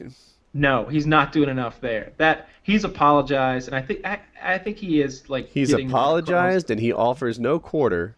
I want really strict. They need to be fucking. The Vatican needs to be laying down some old school biblical punishments on those guys. They need to say no. We didn't turn him over to the police, and they're like, what? The Pope's protecting the child molester? Actually, we have him here. Crucified. I like that. Yeah.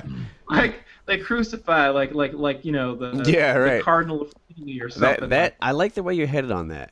Pope Woody didn't turn him over to the police. All right, here's his body. He has his own brand of justice. No, I'll turn him over after he's dead. Here's his body. He's in the Vatican gulag. Yeah. Got one. He's underneath. The Vatican has him now. There's no, and we joke about that, but you don't have to go. You only have to go back about 500 years, less than 500 years, to find a time when the Vatican was scary as fuck. Have you guys been there? I would rather have the Nazis after me than the Vatican in the 1500s. Dude, the Vatican's would torture awesome. You. They would put the screws to you, literally peel your skin, flay you, to make you confess to being a fucking witch and burn you. I've heard it purported that one of the reasons that there are so many unattractive women in that part of the world is because they basically systematically killed all the hot girls. Because if you were an old crone in the village, you'd be really quick to say that Stacy doesn't have pimples because she's a witch. And they took that shit serious. Like, some guys would come with power, they'd think Stacy was hot, and they'd want to torture her or get her naked, and they would, and she'd confess, and they'd burn her. All that done in the name of God, huh? In the name of God, yeah. And that's how the Vatican used to roll. So I want you to just roll a little bit of that fire up and bring it to your own doorstep, to some of these guys fucking boys for decades. Mm-hmm. That South Park episode, they suggest that everybody's in on the boy fucking, and of course that's ridiculous, But you're like, wait a minute, there's so many of these high-ranking members fucking little boys that is that really that far out of reach? Maybe it's not the entire group of everyone in the popery, but maybe it's maybe there's 40 high-ranking members who get together and fuck little boys together. Yeah, it's like a problem is going on that you don't want to talk about. Yeah, what's going on. You're probably not partaking in it, but you think it's still happening? I haven't heard about it in ages. I don't know. It's hard to say if it's still happening, but it definitely happened for a long time at a systematic level. It seems to me. It seems like there's almost coordination. Yeah, they had They had a plan on how to deal with that kind of stuff, and I think it's something that's been a part of the church. Helped. I think it's been part of the church for centuries. I think it's always been a part of the church. Well, Kyle, you can't reverse your position on these long-standing things, 180 degrees overnight. You just got to say it first, like, we're not in favor of anal sex with kids, and then eventually work your way towards not having sex at all. Look, there's a big difference between buggering your choir boy and saying that no, it's just wrong to wear a condom because it says it here. There's a big difference between one hurts, the other kills. Is that one the difference? hurts, the other allows you to your own devices. I don't know. I think there's a lot that can be. It's like. Think of it this way. It's like outlawing DDT because maybe somewhere some eggs got thin a little bit. Some eggshells got thin. So now all of a sudden thousands of people have to die of malaria again, even though we had effectively solved the problem with DDT. We have honed creating condoms to the point where, it's no longer, it won't get you pregnant. It's like, we're so good at this, you'll forget you're wearing it. And, I mean, you won't, but people have stopped worrying about, are there like really microscopic holes in this that I'm still going to get impregnant? No. But still, they are handcuffing a whole group of people that they've effectively brainwashed, and they're allowing them to die of diseases that they can prevent from spreading. And they won't do it because I don't know why, and it just doesn't make any sense.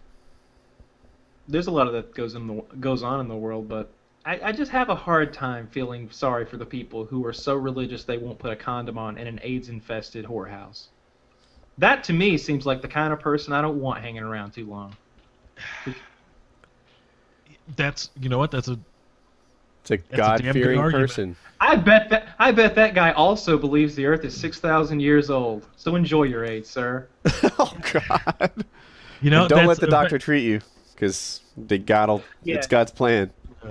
Yeah, you don't want that. Who's the basketball player who has AIDS? He's been Magic Johnson. Magic Johnson. Yeah, you don't want any of that Magic Johnson medicine. That no, guy no, you do want that because you'll be around for fucking ever. Right? You do. He looks better than Jordan. They're like the same fucking age, I think. Magic's probably older by 5 years. He still looks good. And he looks healthy. He looks like he could still play some ball.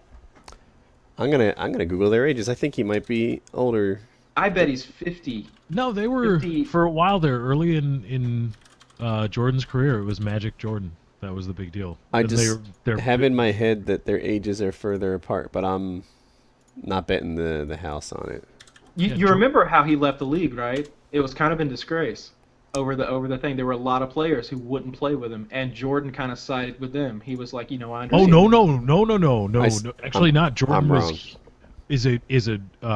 was best friends with Magic Johnson, and when the news broke, he was besides himself with grief when Magic Johnson announced that he was HIV positive. Oh, I'm talking about when Johnson left the league, though, and because even though a doctor had said, there's no way anybody's going to get AIDS out here on this basketball court, but there had been a couple of cases where something funny had happened, someone had contracted AIDS in a really ambiguous way, and they basically, all the players were like, we don't want to play with Magic. And Jordan I heard his words. I heard the quote. He said something like, I support his decision. I understand it, and something like that. And it almost seemed like he should have been like, I'd still play with him. Yeah. If people didn't get it, people thought, now people know, you can't get AIDS through kissing. You can't get AIDS through sharing a glass of water and things like that. But back when AIDS was first happening, people didn't understand that. They weren't exactly sure how it was transmitted. Every so often, it might be someone who didn't admit to it. Like maybe someone's doing IV drugs or they're having unprotected sex, but they say they're not, and they're like, well, there was this one time I shared a drink, with somebody. They don't know exactly how they got it, possibly because the guy was a liar. But I looked up the age, by the way. MJ is 54. They're both MJ, aren't they? Johnson's 54 and Jordan's 51. I didn't realize how close they were. All really rich. Yeah, I wonder how much money. That's the interview that I'd like to see on Stern or anyone, some great interviewer. I'd like to see them talk to that guy because I want to know how much of his own money has went into funding his medical help and how he's done it. Like what mix is he on? What's he taking? What does he do? What does he eat? How is this guy like he's had AIDS since the 80s? Yeah, it was a death sentence when Magic Johnson got AIDS. Nobody survived. Have any of you seen the Dallas Buyers Club with Matthew McConaughey? No. No. It's excellent. So McConaughey won the best actor Oscar this year, and Jared Leto plays a transsexual, and she's like his friend, and I think he was nominated for an Oscar, and I think he may have won the Oscar for best makeup. I know their makeup budget was like $250, like it was somebody's credit card because it was a low budget movie. But it's about a guy who gets AIDS in the 80s through, I think it was drugs. I think it was IV drugs. And everybody thinks he's gay, and they're accusing him of being gay, and he's like this tough cowboy guy, and he has to befriend all these homosexuals with AIDS because those are the only people who will have anything to do with him. And he ends up trafficking drugs from Mexico and extending these people's lives far beyond what the hospitals can do, because the drugs the hospitals are like pumping out and the FDA is like rush approving are actually making the AIDS worse and killing people. It's a true story. It's really good. Huh. But his way of getting around practicing medicine without a license was he started something called the Dallas Buyers Club. So you give this guy $400 a week to be in his club, and he'll give you medicine. I like And it. sometimes ass implants with Fix in a his flat. garage. Yeah, with Fix a Flat. With Fix-A-Flat. Nice. Wild card? Yep. All right, let's wrap it there.